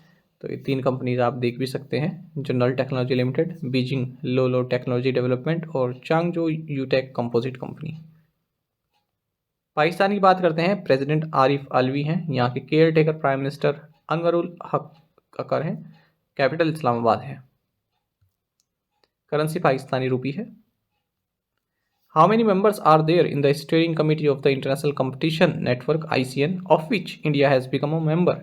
अंतर्राष्ट्रीय प्रतिस्पर्धा नेटवर्क की संचालन समिति में कितने सदस्य हैं जिसका भारत सदस्य बन गया है? ऑप्शंस आपके सामने है, सही आंसर ऑप्शन सी है, 18। आपको जानना चाहिए कंपटीशन कमीशन ऑफ इंडिया यानी कि CCI, ये इंटरनेशनल कंपटीशन नेटवर्क की जो 18 मेंबर स्टीयरिंग कमेटी है इसका मेंबर बन गया है। ये जो स्टीयरिंग कमेटी है ये इंटरनेशनल कंपटीशन नेटवर्क की एक अपेक्स बॉडी है, और जो इंटरनेशनल कंपटीशन नेटवर्क है इसमें 140 कंपटीशन एजेंसी शामिल है। कंपटीशन एजेंसी से मतलब जैसे भारत की होगी कंपटीशन कमीशन ऑफ इंडिया, ऐसे ही competition commission of Australia, competition commission of China, तो इस तरह से 140 एजेंसी इसमें शामिल है। और ये पहली बार हुआ है जब कंपटीशन कमीशन ऑफ इंडिया इस तरह की स्टीयरिंग ग्रुप का मेंबर बना है, और ये मेंबरशिप 2 साल के लिए रहेगी। The Akhora Agartala rail link has been inaugurated by Prime Minister Narendra Modi and which country leader? Akhaura Agartala rail link का उद्घाटन प्रधानमंत्री नरेंद्र मोदी और किस देश के लीडर द्वारा किया गया है? ऑप्शंस देख लेते हैं। China Xi Jinping, Nepal Ramchandra Paudel, Bangladesh Sheikh Hasina या फिर पाकिस्तान अनवर उल हक काकर। सही आंसर ऑप्शन सी है, बांग्लादेश शेख हसीना। देखिए इंडिया और बांग्लादेश ने मेमोरेंडम ऑफ अंडरस्टैंडिंग साइन किया था 2013 में कि नॉर्थ ईस्ट साइड में Indo Bangla international railway connectivity जो है सेटअप की जाए। और अब प्राइम मिनिस्टर नरेंद्र मोदी और बांग्लादेश प्रीमियर शेख हसीना इन्होंने जॉइंटली इस प्रोजेक्ट को इनोग्रेट किया है। तो देखिए कहाँ से कहाँ तक जाता है, त्रिपुरा के अगरतला से और बांग्लादेश के अखोरा तक। तो 12.24 किलोमीटर की ये लाइन है, रेल लाइन है। और त्रिपुरा में 5.46 किलोमीटर है, जबकि बांग्लादेश का जो अखोरा है उसमें 6.78 किलोमीटर है। और इसमें याद रखिएगा कि त्रिपुरा जो है 856 kilometre long international border Bangladesh के साथ शेयर करता है। अब ये जो अगरतला अखोरा रेलवे प्रोजेक्ट बना है, इससे जो अगरतला और कोलकाता की जो डिस्टेंस है वो पहले 1600 किलोमीटर थी, अब वो घटकर 500 किलोमीटर हो गई है। इस प्रोजेक्ट को फंड किया है गवर्नमेंट ऑफ इंडिया ने, और ministry for development of north east region इसने इंडियन साइड में इस वर्क को फंड किया। वहीं मिनिस्ट्री ऑफ एक्सटर्नल अफेयर्स ने बांग्लादेश साइड का जो एरिया है उसको फंडिंग दी है। इरकॉन आप सभी जानते हैं, इरकॉन लिमिटेड, ठीक है, इसने इंडियन साइड में डेवलपमेंट कार्य किया और बांग्लादेश साइड में टैक्स मैको ने बाकी जो रेलवे संबंधित काम है वो किया है। फंडिंग भारत ने दी है। Who among the following was recently appointed the regional director of WHO's Southeast Asia region? निम्नलिखित में से किसे हाल ही में WHO के दक्षिण पूर्व एशिया क्षेत्र का क्षेत्रीय निदेशक नियुक्त किया गया है? ऑप्शंस आपके सामने हैं। सही आंसर ऑप्शन ए है, साइमा वाजिद। आपको जानना चाहिए कि वर्ल्ड हेल्थ ऑर्गेनाइजेशन के जो रीजनल डायरेक्टर की पोस्ट है साउथ ईस्ट एशिया के लिए, इस पर अपॉइंट किया गया है साइमा वाजिद को अगले 5 सालों के लिए, और इनका कार्यकाल 1 फरवरी 2024 से शुरू होगा। आपको बता दें हाल ही में न्यू दिल्ली में जो ये रीजनल कमेटी है WHO साउथ ईस्ट एशिया की, इनकी मीटिंग हुई। ये 76वां सेशन था इस मीटिंग का, और इसी में इन्होंने वोट किया है कि नेक्स्ट रीजनल डायरेक्टर कौन होना चाहिए साउथ ईस्ट एशिया के लिए। आपको जानना चाहिए साइमा वजीद के बारे में। ये बांग्लादेश से हैं, और इनफैक्ट ये बांग्लादेश की जो प्राइम मिनिस्टर हैं शेख हसीना उनकी डॉटर हैं। विच country will host the FIFA mains world cup 2034? FIFA पुरुष विश्व कप 2034 की मेजबानी कौन सा देश करेगा? ऑप्शंस आपके सामने हैं। सही आंसर ऑप्शन डी है, सऊदी अरब। आपको जानना चाहिए कि फीफा वर्ल्ड कप 2034 सऊदी अरब होस्ट करेगा। देखिए दो नेशंस ने यहाँ पर जो है बीट किया था, सऊदी अरब ने और ऑस्ट्रेलिया ने, लेकिन ऑस्ट्रेलिया ने अब जो है हाथ पीछे खींच लिए हैं। ऑस्ट्रेलिया कह रहा है कि हम बीट नहीं कर रहे हैं, तो ऑब्वियस सी बात है केवल सऊदी अरब बचा इसको होस्ट करने के लिए। आपको जानना चाहिए फीफा वर्ल्ड कप 2026 जो नेक्स्ट वर्ल्ड कप आएगा, ये यूएस, मैक्सिको एंड कनाडा में होगा। वहीं उसके बाद का जो होगा वर्ल्ड कप 2030 का, उसको Morocco, Portugal and Spain host करेंगे। कुछ मैचेस अर्जेंटीना, पैराग्वे, उरुग्वे में भी खेले जाएंगे। उसके बाद फिर 2034 का जो होगा उसे होस्ट करेगा सऊदी अरब। यहाँ आपको फीफा के बारे में जानना चाहिए कि फीफा प्रेसिडेंट हैं जियानी इन्फेंटिनो, और फीफा वर्ल्ड कप आपको जानना चाहिए 1930 में जब इस टूर्नामेंट की शुरुआत हुई, उसके बाद से ही हर 4 साल में ये खेला जाता है। 1942 और 1946 एक्सेप्शन रहे कि सेकेंड वर्ल्ड वॉर के कारण इन 2 सालों में नहीं खेला गया।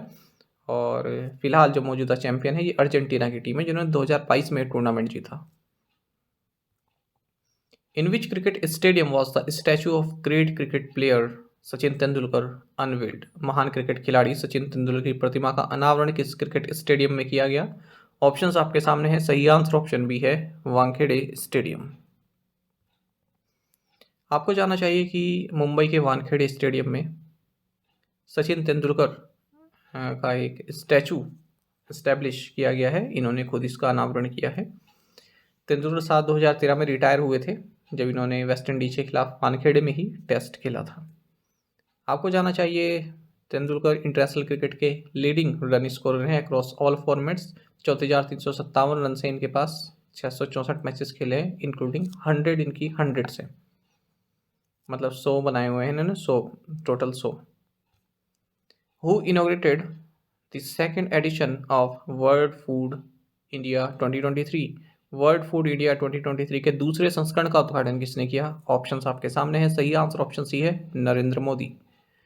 आपको जानना चाहिए प्राइम मिनिस्टर नरेंद्र मोदी ने मेगा फूड इवेंट जिसका नाम वर्ल्ड फूड इंडिया 2023 है, इसके सेकंड एडिशन को इनोग्रेट किया है भारत मंडपम प्रगति मैदान न्यू दिल्ली में। आपको जानना चाहिए ministry of food processing industries ने इस इवेंट का फर्स्ट एडिशन साल 2017 में लॉन्च किया था। इस इवेंट का थीम रहा processing for prosperity. With which agency has the Election Commission signed an agreement to promote electoral literacy? चुनावी साक्षरता को बढ़ावा देने के लिए चुनाव आयोग ने किस एजेंसी के साथ एक समझौते पर हस्ताक्षर किए हैं? ऑप्शंस आपके सामने हैं, सही आंसर ऑप्शन डी है एनसीईआरटी। यहाँ आपको जानना चाहिए कि इलेक्शन कमीशन ऑफ इंडिया ने एक मेमोरेंडम ऑफ अंडरस्टैंडिंग साइन किया है मिनिस्ट्री ऑफ एजुकेशन के साथ, ताकि जो देश में जो भी स्कूल्स हैं, ठीक है, वहाँ पर बच्चों को इलेक्टोरल लिटरेसी भी प्राप्त हो सके। कैसे वोट डलता है, क्या प्रक्रिया होती है, कौन एलिजिबल होता है, क्या महत्व है वोट डालने का, ये सब। NCERT will include material on electoral literacy in school text books and advise state education boards to follow the same. Key features of the MOU include systematic inclusion of voter education and electoral literacy in the curriculum from classes 6 to 12 in all schools। साथ ही आपको जानना चाहिए एक और current affair NCERT से संबंधित है। हाल ही में एनसीईआरटी यानी कि national council of educational research and training, इनकी कमेटी ने कहा है कि इंडिया को जो है रिप्लेस कर देना चाहिए भारत वर्ड से 12th क्लास तक की जितनी भी सोशल साइंस टेक्स्ट बुक हैं उन सभी में। साथ ही उन्होंने ये भी सजेस्ट किया है कि एंशियंट हिस्ट्री को रिप्लेस कर देना चाहिए classical period of Indian history से। इस कमेटी की अध्यक्षता प्रोफेसर CI इसाक कर रहे हैं। The reserve bank of India has imposed a monetary penalty of what amount on Punjab national bank for non compliance with RBI directions? भारतीय reserve bank ने RBI के निर्देशों का अनुपालन न करने पर पंजाब नेशनल बैंक पर कितनी राशि का मौद्रिक जुर्माना लगाया है? ऑप्शंस आपके सामने है, सही आंसर ऑप्शन बी है 72 लाख रुपीस। आपको जानना चाहिए रिजर्व बैंक ऑफ इंडिया ने पंजाब नेशनल बैंक पर 72 लाख रुपए की मॉनेटरी पेनल्टी लगाई है, क्योंकि इसने RBI के जो interest rate on deposit directions 2016 है इनका अनुपालन नहीं किया है। साथ ही interest rate on advances direction 2016 है, इसका भी अनुपालन नहीं किया है। साथ ही RBI ने फेडरल बैंक पर 30 लाख रुपए की मॉनेटरी पेनल्टी लगाई है, क्योंकि इसने reserve bank of India KYC direction 2016 का अनुपालन नहीं किया है। अब ये वाले जो फाइन होते हैं ना, मॉनेटरी पेनल्टी, ये महत्वपूर्ण हो जाते हैं क्योंकि ये पब्लिक सेक्टर बैंक्स पर लगे हैं, प्राइवेट बैंक पर लगा है, ठीक है। बाकी आपको जानना चाहिए RBI ने 13.38 लाख रुपए की मॉनेटरी पेनल्टी लगाई है कोलसमट्टम फाइनेंस लिमिटेड कोट्टयम केरला पर। वहीं RBI ने 10 लाख रुपए की मॉनेटरी पेनल्टी लगाई है Mercedes Benz financial services India private limited पर, क्योंकि इन्होंने RBI के जो KYC डायरेक्शन 2016 है उनका अनुपालन नहीं किया है। Who has been appointed as the new CEO and MD of Tata Power Renewable Energy Limited? Tata Power Renewable Energy limited के नए CEO और MD के रूप में किसे नियुक्त किया गया? ऑप्शंस आपके सामने हैं, सही आंसर ऑप्शन सी है दीपेश नंदा। आपको जानना चाहिए टाटा पावर ने अनाउंस किया है कि दीपेश नंदा को हमने अपनी subsidiary Tata Power Renewable Energy Limited का MD एंड CEO नियुक्त किया है। साथ ही प्रेसिडेंट रिन्यूएबल स्पिन को अपॉइंट किया है। टाटा पावर के CEO and MD Praveer Sinha है। Which of the following awards won by Nandini Das this year was earlier known as the Naif Al Rodhan Prize? इस वर्ष नंदिनी दास द्वारा जीता गया निम्नलिखित में से कौन सा पुरस्कार पहले नाइफ अल रोथन पुरस्कार के नाम से जाना जाता था? ऑप्शंस आपके सामने हैं, सही आंसर ऑप्शन डी है ब्रिटिश एकेडमी बुक प्राइज। ये क्वेश्चन इस तरह से भी शॉर्ट में पूछा जा सकता है कि इस वर्ष नंदिनी दास द्वारा कौन सा प्राइज जीता गया है? तो right answer is option D. आपको जानना चाहिए इंडिया बॉर्न ऑथर नंदिनी दास, इन्होंने 2030 British academy book prize for global cultural understanding जीता है, जो कि एक नॉन फिक्शन प्राइज़ है। और इसमें जो अमाउंट मिलता है, प्राइज़ मनी मिलती है, ये 25,000 ब्रिटिश पाउंड स्टर्लिंग की दी जाती है। GBP लिखा है ना, इसका मतलब होता है ब्रिटिश पाउंड स्टर्लिंग। ये प्राइज़ इन्हें इनकी book courting India, England, Mughal India and the origins of empire के लिए दिया गया है। आपको जानना चाहिए इस पुरस्कार को, ब्रिटिश एकेडमी बुक प्राइज़ को, पहले नाइफ अल रोथन प्राइज़ के नाम से जाना जाता था। इसकी स्थापना साल 2013 में हुई थी। It rewards and celebrates the best works of non fiction that demonstrate rigour and originality and have contributed to public understanding of other world cultures and their interaction. Who was recently honoured with the second Rohini Nayar award. हाल ही में दूसरे रोहिणी नायर पुरस्कार से दीनानाथ राजपूत को सम्मानित किया गया है। आपको जानना चाहिए कि दीनानाथ राजपूत ये एक इंजीनियर रहे, फिर सोशल वर्कर बन गए। इन्होंने छत्तीसगढ़ में फार्मर्स प्रोड्यूसर्स ऑर्गेनाइजेशन यानी कि FPO को इस्टेब्लिश किया और वहाँ की जो 6,000 ट्राइबल वीमेन हैं उनकी ज़िंदगी बदल दी। ठीक है, इसलिए इनको रोहिणी नायर प्राइज़ मिला है for outstanding contribution to rural development. 10 lakh रुपए का कैश प्राइज़ इस तरह से इनको मिलता है। और किससे मिला है प्राइज़ इन्हें? जो चीफ गेस्ट रहे इस सेरेमनी के दौरान, NK सिंह। NK सिंह कौन है? 15th फाइनेंस कमीशन के चेयरमैन। ये सेकंड एडिशन है इस रोहिणी नैयर प्राइज़ का। आपको बता दें, एक रोहिणी नैयर नाम के जो जाने माने इकोनॉमिस्ट एंड एडमिनिस्ट्रेटर रहे हैं, उनके नाम पर ये दिया जाता है। With which country has India recently signed mobility and migration agreement. Bharat ने हाल ही में किस देश के साथ मोबिलिटी एंड माइग्रेशन एग्रीमेंट पर हस्ताक्षर किए? ऑप्शंस आपके सामने हैं। सही आंसर ऑप्शन ए है, इटली। देखिए, mobility and migration partnership agreement हाल ही में साइन किया गया है इंडिया और इटली के बीच में, to enable seamless movement of workers, students and professionals. देखिए, इस तरह के जो एग्रीमेंट है ना, ये भारत ऐसा नहीं है कि केवल इटली के साथ ही पहली बार किया है, कई कंट्रीज़ के साथ करता रहता है। तो ये MOU इतना इंपॉर्टेंट नहीं है। ठीक है, हाँ, ये याद रख लीजिएगा, अगर पूछ लें कि हाल ही में किसके साथ किया है तो इटली के साथ किया है, वरना इस तरह के होते रहते हैं क्योंकि माइग्रेशन से संबंधित। इटली की बात करते हैं, कैपिटल रोम है, करेंसी यूरो है, प्रेसिडेंट है सर्जियो मैट्रेला, प्राइम मिनिस्टर है जियोर्जियो मेलोनी।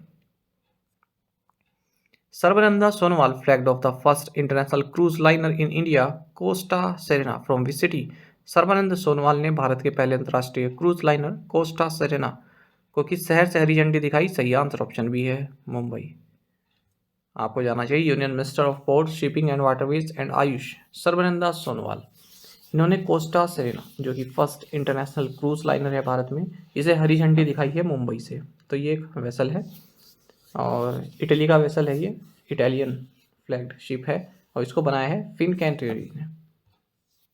आपको जानना चाहिए भारत ने टारगेट रखा है 2047 तक 50 मिलियन क्रूज पैसेंजर्स जो हैं इस्टेब्लिश हो सके,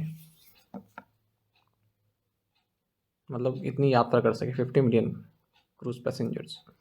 विच agency hosted the international convention on sustainable trade and standards in New Delhi. किस एजेंसी ने नई दिल्ली में सतत व्यापार और मानकों पर अंतर्राष्ट्रीय सम्मेलन की मेजबानी की? ऑप्शंस आपके सामने हैं। सही आंसर ऑप्शन है QCI यानी कि quality council of India.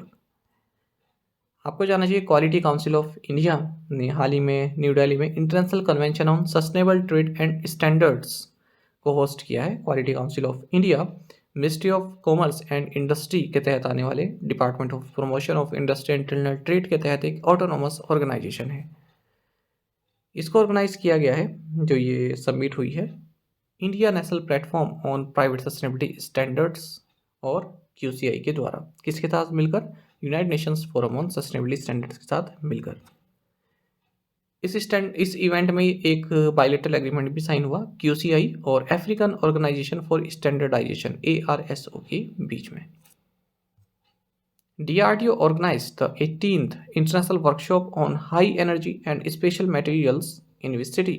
DRDO ने किस शहर में उच्च ऊर्जा और विशेष सामग्री पर 18वीं अंतर्राष्ट्रीय कार्यशाला का आयोजन किया है? सही आंसर ऑप्शन ए है, पुणे।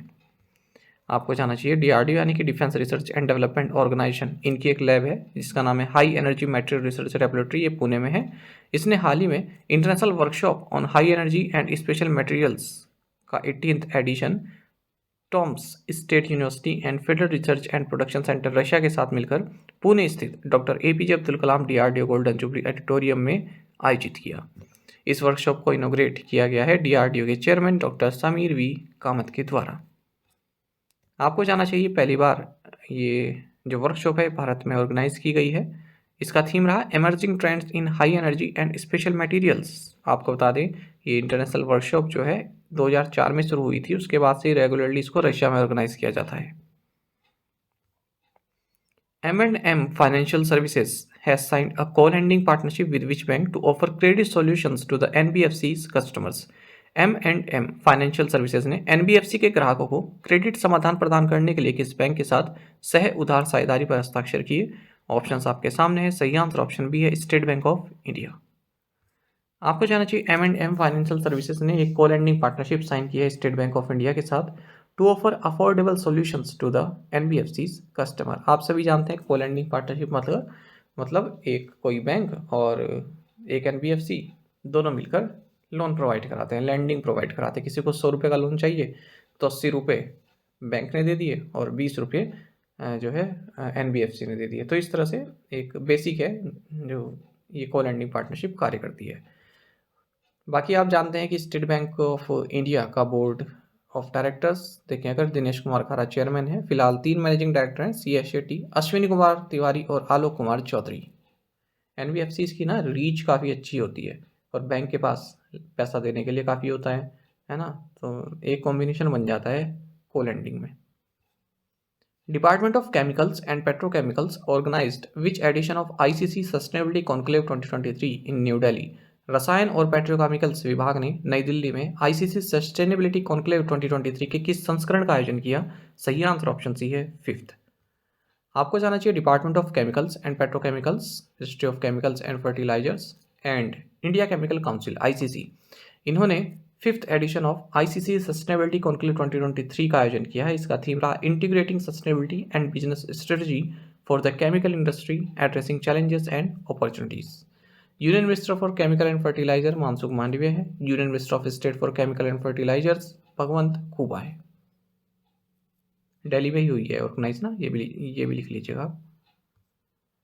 रक्षा मंत्री Rajnath Singh inaugurated the 6th edition of India manufacturing show in which city. रक्षा मंत्री राजनाथ सिंह ने किस शहर में इंडिया मैन्युफैक्चरिंग शो के 6ठे संस्करण का उद्घाटन किया है? सही आंसर ऑप्शन सी है, बेंगलुरु। आपको जानना चाहिए रक्षा मंत्री राजनाथ सिंह ने इंडिया मैन्युफैक्चरिंग शो के 6th एडिशन का उद्घाटन किया है बेंगलुरु कर्नाटक में। इस शो को जॉइंटली ऑर्गेनाइज किया गया है लघु उद्योग भारती एंड IMS फाउंडेशन के द्वारा और सपोर्ट किया है department of defence production, ministry of defence ने। इस इवेंट का सेंट्रल थीम रहा make in India, make for the world. Who has become the first women's hockey player from India to play 300 international games. 300 अंतर्राष्ट्रीय match खेलने वाली भारत की पहली महिला हॉकी खिलाड़ी कौन बन गई हैं? ऑप्शंस आपके सामने हैं और सही आंसर ऑप्शन डी है, वंदना कटारिया। आपको जानना चाहिए हॉकी इंडिया ने Indian women's hockey team forward player Vandana Kataria को कॉन्ग्रेचुलेट किया है, बधाई दी है, क्योंकि इन्होंने हाल ही में अपना 300वां इंटरनेशनल मैच खेला है। आपको बता दें वंदना ने 2013 जूनियर वर्ल्ड कप में अपना डेब्यू किया था और ये इकलौती इंडियन विमेन हॉकी प्लेयर हैं जिन्होंने ओलंपिक्स में हैट्रिक स्कोर की है। वंदना रोशनाबाद उत्तराखंड से बिलोंग करती हैं और ये 300वां मैच इन्होंने जापान के अगेंस्ट खेला जो हाल ही में women's Asian champions trophy Ranchi 2023 चल रहा है उस दौरान। इसी के साथ अब वंदना जो है फर्स्ट विमेन प्लेयर बन गई हैं इंडिया की ओर से जिन्होंने 300 इंटरनेशनल गेम्स खेले हैं। Who has become the leading wicket taker for India in the world cup. विश्व कप में भारत के लिए सर्वाधिक विकेट लेने वाला गेंदबाज कौन बन गया है? ऑप्शंस आपके सामने हैं। सही आंसर ऑप्शन डी है, मोहम्मद शमी। आपको जानना चाहिए मोहम्मद शमी ये भारत की ओर से वर्ल्ड कप में सबसे ज़्यादा विकेट लेने वाले गेंदबाज बन गए हैं। 45 विकेट्स इनके हो चुके हैं और जहीर खान और जवागल श्रीनाथ को इन्होंने पीछे छोड़ दिया है। हाल ही में इन्होंने वानखेड़े में श्रीलंका के खिलाफ जो मैच है उसमें 5 विकेट लिए। इसी के साथ इन्होंने जहीर खान और जवागल श्रीनाथ को सरपास कर दिया। जहीर और श्रीनाथ ने 23 एंड 34 मैचेस रेस्पेक्टिवली लिए ये अचीव करने के लिए, जबकि शामी ने केवल 14 मैचेस में अपने जो है 45 विकेट्स ले लिए हैं। साथ ही शमी जो है ऑस्ट्रेलियन पेसर मिशेल स्टार्क के साथ भी ये रिकॉर्ड होल्डर बन गए हैं most fivers in ODI world cup, सबसे ज़्यादा 5 विकेट लेने के रिकॉर्ड के। When is the world tsunami awareness day observed? विश्व सुनामी जागरूकता दिवस कब मनाया जाता है? ऑप्शंस आपके सामने हैं। सही आंसर ऑप्शन डी है नवंबर 5।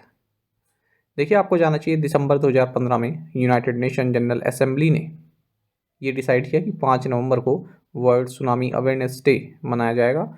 और ये जो वर्ल्ड सुनामी अवेयरनेस डे है ये जापान का ब्रेन चाइल्ड कह सकते हैं, यानी कि जापान द्वारा सुझाया हुआ डे है।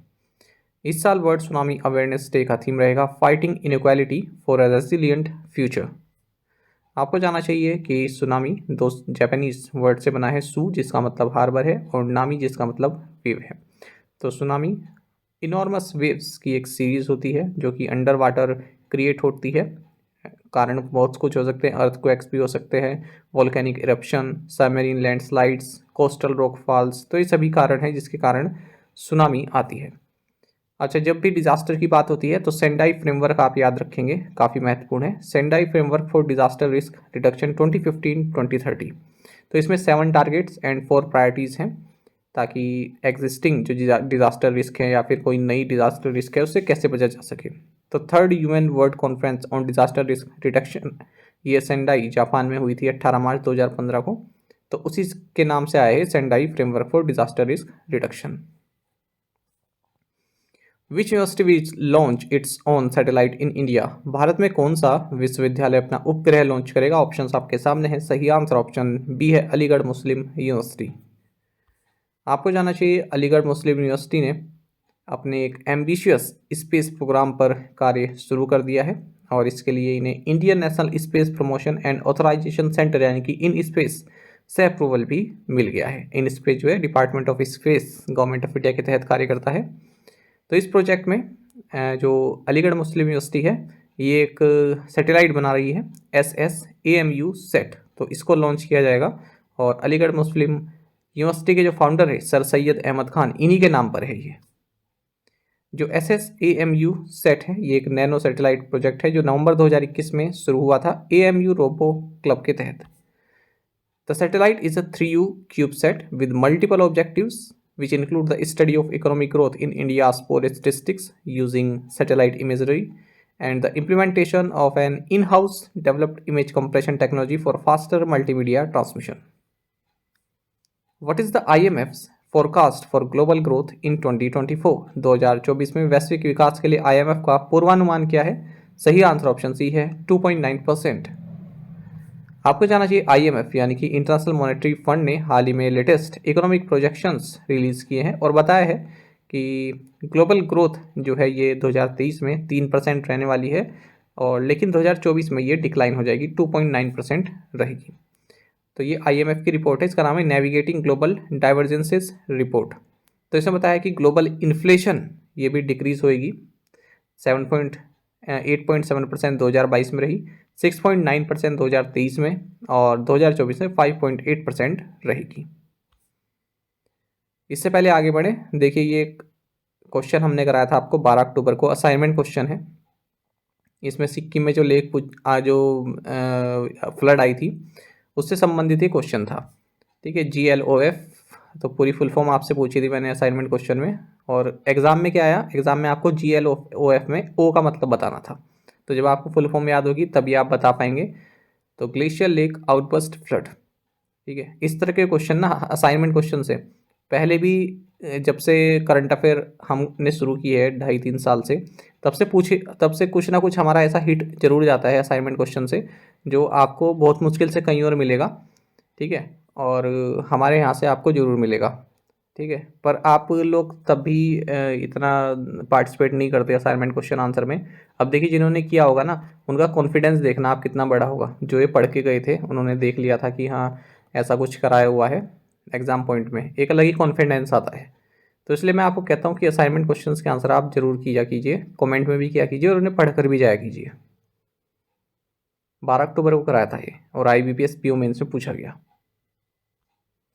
विच Indian state is the first to have a hallmarking centre in every district? प्रत्येक जिले में हॉल मार्किंग केंद्र खोलने वाला पहला भारतीय राज्य कौन सा है? ऑप्शंस आपके सामने हैं, सही आंसर ऑप्शन ए है केरल। देखिए इदुक्की में हॉल मार्किंग सेंटर के इनॉग्रेशन के साथ ही अब केरल पहला राज्य बन गया है हमारे देश में जिसके समस्त 14 डिस्ट्रिक्ट में हॉल मार्किंग सेंटर्स हैं। ब्यूरो ऑफ इंडियन स्टैंडर्ड्स ने हॉल मार्किंग कंपलसरी बनाया हुआ है ताकि जो कस्टमर्स हैं उनको प्रोटेक्ट किया जा सके, जो कि मार्केट से अवेयर ज़्यादा नहीं है, ठीक है, खास करके ज्वेलर्स से। केरल की बात करते हैं, कैपिटल तिरुवनंतपुरम है, चीफ मिनिस्टर पिनराई विजयन है, गवर्नर है Arif Mohammad Khan. What percentage of the annual target did the center's fiscal deficit reach in the first half of this financial year? इस वित्तीय वर्ष की पहली छमाही में केंद्र का राजकोषीय घाटा वार्षिक लक्ष्य के कितने प्रतिशत तक पहुंच गया? ऑप्शंस आपके सामने हैं, सही आंसर ऑप्शन बी है 39.3%। आपको जानना चाहिए सेंट्रल गवर्नमेंट की जो फिजिकल डिफिसिट है ये पूरे साल का जो टारगेट है उसका 39.3% पहुंच चुका है, ठीक है। कब तक? इस फर्स्ट हाफ में, यानी कि अप्रैल से सितंबर तक का जो अभी फर्स्ट हाफ हुआ है, ठीक है, इतने में पूरे साल का 39.3% पहुंच चुका है, जो कि अगर हम सेम पीरियड की बात करें पिछले साल के उससे 37.3% हायर है। मतलब 37.3% पिछले बार रिकॉर्ड किया गया था, इस बार 39.3% रिकॉर्ड किया गया है। फिजिकल डिफिसिट आप सभी जानते हैं, एक्सपेंडिचर एंड रेवेन्यू का जो गैप होता है उसे फिजिकल डिफिसिट कहते हैं। तो ये कितना रहा अब? 7.02 लाख करोड़ रुपीस रहा है सितंबर के अंत तक, अप्रैल से सितंबर तक की बात कर रहे हैं। यूनियन बजट में गवर्नमेंट ने प्रोजेक्ट किया है कि हम फिजिकल डिफिसिट जो है जीडीपी का 5.9% तक ले आएंगे 2023-24 फाइनेंशियल ईयर में। फिजिकल डिफिसिट 2022-23 में जीडीपी का 6.4% रहा, ठीक है, जबकि एस्टिमेट किया गया था कि 6.71% रहेगा। टैक्स रेवेन्यू 11.60 लाख करोड़ या फिर 49.8% ऑफ द एनुअल टारगेट रहा था, और अप्रैल से सितंबर 2022-23 में नेट टैक्स कलेक्शन 52.3% रहा था पूरे साल के एनुअल बजट एस्टिमेट का। सेंटर का जो टोटल एक्सपेंडिचर है 21.19 लाख करोड़ रुपये रहा, यानी कि 47.1% ऑफ बजट एस्टिमेट फॉर 2023-24, जो कि 46.2% हायर है 2022-23 से। Which company partnered with Tata Play Fiber to launch India's first Wi-Fi 6 ready broadband network? Bharat का पहला Wi-Fi 6 ready broadband network launch करने के लिए किस कंपनी ने टाटा प्ले फाइबर के साथ साझेदारी की? सही आंसर ऑप्शन ए है नोकिया। आपको जानना चाहिए फिनलैंड की जो कंपनी है नोकिया, इसने एक ब्रॉडबैंड गियर सप्लाई डील हासिल की है टाटा प्ले फाइबर से, जिसके तहत इंडिया का first Wi-Fi 6 ready broadband network launch किया जाएगा। इस कॉन्ट्रैक्ट के तहत जो नोकिया है ये Wi-Fi 6 मैश टेक्नोलॉजी प्रोवाइड कराएगी, which company claims is ideally suited to residential homes with large and multi floor spaces as well as for small office, home office enterprises, which represent a large addressable market in India. Who won the top prize in the 17 years and under category at the Wildlife Photographer of the Year competition? Wildlife Photographer of the Year प्रतियोगिता में 17 वर्ष और उससे कम श्रेणी में शीर्ष पुरस्कार किसने हासिल किया? सही आंसर ऑप्शन डी है विहान तालिया विकास। देखिए 10 साल के एक बच्चे हैं बेंगलुरु से, इनका नाम है विहान तालिया विकास। तो इन्होंने टॉप प्राइज जीता है अपनी कैटेगरी में, कहाँ? Wild life photographer of the year competition में, जो कि लंदन में हुआ है। तो इनका जो विनिंग फोटोग्राफ था उसमें इन्होंने क्या दर्शाया? स्पाइडर दर्शाया है और लॉर्ड कृष्णा का एक पिक्चर इन्होंने दर्शाया है। इसमें देखिए आप दोबारा देखिए लॉर्ड कृष्णा है, और अगर आप देखें आगे थोड़ा बांसुरी से तो ये एक स्पाइडर भी है, मकड़ी भी है। तो ये जो कंपटीशन है इसको नेचुरल हिस्ट्री म्यूजियम द्वारा ऑर्गेनाइज किया जाता है, इसे ऑस्कर्स ऑफ फोटोग्राफी भी कहा जाता है। तो इसमें 17 साल या उससे कम तक के जो आर्टिस्ट हैं उन्हें young wild life photographer of the year दिया जाता है, वहीं जो 17 साल या उससे ऊपर के हैं उन्हें wild life photographer of the year दिया जाता है। Russia nuclear agency Rosatom has set up the world's highest nuclear facility in which country? रूस की परमाणु एजेंसी रोस्टॉम ने किस देश में दुनिया की सबसे ऊंची परमाणु सुविधा स्थापित की है? ऑप्शंस आपके सामने हैं, सही आंसर ऑप्शन ए है बोलिविया। आपको जानना चाहिए रशियन एटॉमिक एनर्जी कॉरपोरेशन रोसाटम, इसने बोलिविया में स्पेसिफिकली बात करें तो centre for nuclear technology research and development, जो कि एल एल्टो बोलिविया में है, यहाँ पर एक रिसर्च रिएक्टर प्रेशर वेसल को इंस्टॉल किया है, वो भी 4000 मीटर के एल्टीट्यूड पर, जिससे कि अभी ये वर्ल्ड की हाईएस्ट न्यूक्लियर फैसिलिटी बन गया है। बोलीविया की बात करते हैं, कैपिटल लापाज और शुग्रे है। करेंसी है यहाँ की boliviano. Who won the gold medal in the fifty metre rifle 3P event at the 2023 Asian shooting championship? 2023 एशियाई शूटिंग चैंपियनशिप में 50 मीटर राइफल 3P स्पर्धा में स्वर्ण पदक किसने जीता? सही आंसर ऑप्शन डी है, ऐश्वर्य प्रताप सिंह तोमर।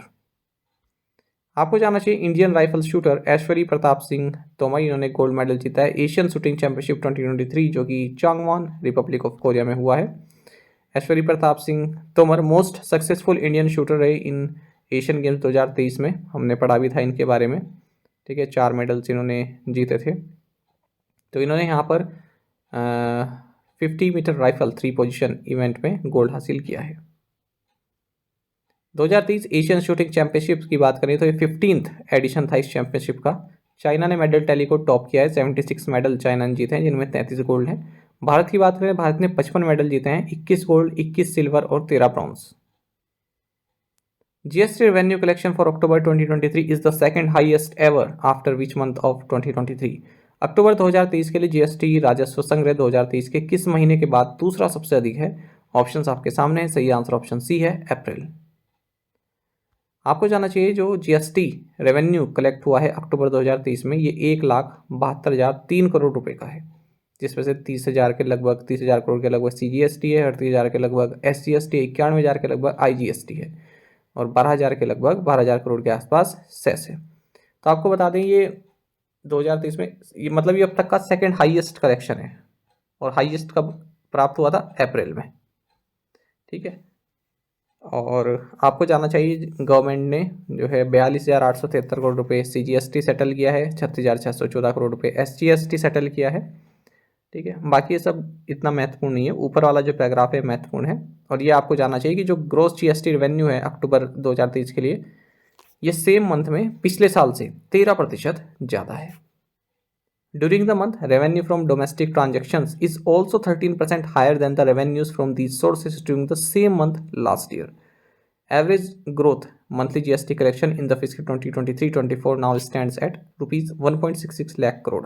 एवरेज जो GST कलेक्शन है ना पर मंथ, वो 1.66 लाख करोड़ रुपीज़ आप कह सकते हैं कि है, जो कि प्रीवियस ईयर से 11% ज़्यादा है। Where was the second world local production forum held? द्वितीय विश्व स्थानीय उत्पादन फोरम कहाँ आयोजित किया गया? ऑप्शंस आपके सामने है, सही आंसर ऑप्शन डी है, दी हेग, नीदरलैंड्स। देखिए, second world local production forum ये दी हेग नीदरलैंड्स में आयोजित किया गया और भारत की ओर से भी दल यहाँ पर गया है और उस दल को लीड किया है भगवंत कुबा ने, जो कि union minister of state for chemicals and fertilisers हैं। ये जो फोरम हुआ इसका थीम है galvanising regional partnership for sustainable local production and equitable access. आपको जानना चाहिए इसी दौरान एक मेमोरेंडम ऑफ इंटेंट MOI भी साइन किया गया है इंडिया और नीदरलैंड्स के बीच में, ताकि मेडिकल प्रोडक्ट रेगुलेशन के फील्ड में कोऑपरेट किया जा सके। जो वर्ल्ड लोकल प्रोडक्शन प्लेटफॉर्म है, इसको किसके द्वारा क्रिएट किया गया है? WHO के द्वारा। तो ये एक महत्वपूर्ण पॉइंट है, याद रखिएगा। The 33rd edition of annual IMBL meeting between India and Sri Lanka was held on board which INS? Bharat और श्रीलंका के बीच वार्षिक IMBL बैठक का 33वां संस्करण किस INS पर आयोजित किया गया? सही आंसर ऑप्शन सी है, INS सुमित्रा। देखिए 33rd एडिशन जो है IMBL मीटिंग का, ये हाल ही में इंडिया और श्रीलंका की जो नेवीज हैं, जो कोस्ट गार्ड हैं, उनके बीच में संपन्न हुआ। कहाँ? INS सुमित्रा पर। किस जगह? Indo Sri Lanka maritime boundary line of point Calimere Palk पे।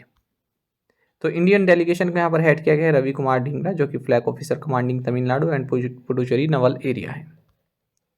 IMBL आपने ऊपर देखा ना अभी, IMBL का मतलब है इंटरनेशनल मैरीटाइम बाउंड्री लाइन। इसी तरह का एक और करंट अफेयर देख लेते हैं कि इंडियन नेवी का जो most awaited and largest selling regatta है, इंडियन नेवी सेलिंग चैंपियनशिप, ये मुंबई में होगी, अभी हुई नहीं है, मुंबई में होगी। और Indian naval watermanship training centre INWTC Mumbai इस इवेंट को होस्ट करेगी। What is the total outlay approved by the Union Cabinet for nutrient-based fertilizer subsidy rates in the Rabi season 2023-24? Rabi season 2023-24 में पोषक तत्व आधारित उर्वरक सब्सिडी दरों के लिए केंद्रीय मंत्रिमंडल द्वारा अनुमोदित कुल परिव्यय क्या है? सही आंसर ऑप्शन डी है 22,303 करोड़ रुपए। देखिए, यूनियन कैबिनेट ने nutrient based fertiliser subsidy rates को अप्रूव कर दिया है रबी सीजन 2023-24 के लिए, और टोटल आउटले कितना रहेगा? 22,303 करोड़ रुपए to ensure farmers continue to get soil nutrients at reasonable rates despite high global prices. जो ये अपकमिंग रबी सीजन के लिए सब्सिडी है, ये 1 अक्टूबर 2023 से 31 मार्च 2024 तक रहेगी। नाइट्रोजन बेस्ड फर्टिलाइजर के लिए सब्सिडी है, ये 47.2 रुपीज़ पर केजी रहेगी। फॉस्फोरस के लिए 20.82 रुपीज़ पर केजी रहेगी। पोटाश के लिए 2.38 रुपीज़ पर केजी और सल्फर के लिए 1.89 रुपीज़ पर केजी रहेगी। Who has been chosen for the Kerala Jyothi award? Kerala Jyothi पुरस्कार के लिए किसे चुना गया है? सही आंसर ऑप्शन बी है टी पद्मनाभन।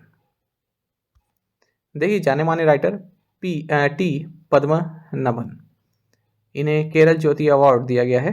केरल ज्योति अवार्ड केरल सरकार द्वारा दिया जाता है। He was selected for the highest civilian honor by the government considering his contributions in the field of Malayalam literature। तो मलयालम लिटरेचर में इनके योगदान के लिए अवार्ड इन्हें दिया गया है। जस्टिस रिटायर्ड एम फातिमा बीवी एंड नटराज कृष्णमूर्ति, इन्हें केरल प्रभा अवार्ड के लिए चुना गया है social service and civil service के फील्ड में, आर्ट्स के फील्ड के लिए। केरल श्री अवार्ड दिया गया है पुनलूर सोमराजन को, वीपी गंगाधरन को, रवि डीसी को, केएम चंद्रशेखर को, पंडित रमेश नारायण जी को। तो इसमें केवल आपके लिए महत्वपूर्ण है केरल ज्योति अवार्ड किसे मिला है? टी पद्मनाभन, ये याद रखिएगा। India and which country signed an MOU to strengthen ties in education sector? Bharat और किस देश ने शिक्षा क्षेत्र में संबंध को मजबूत करने के लिए एक समझौते ज्ञापन पर हस्ताक्षर किए? ऑप्शंस आपके सामने हैं, सही आंसर ऑप्शन बी है UAE।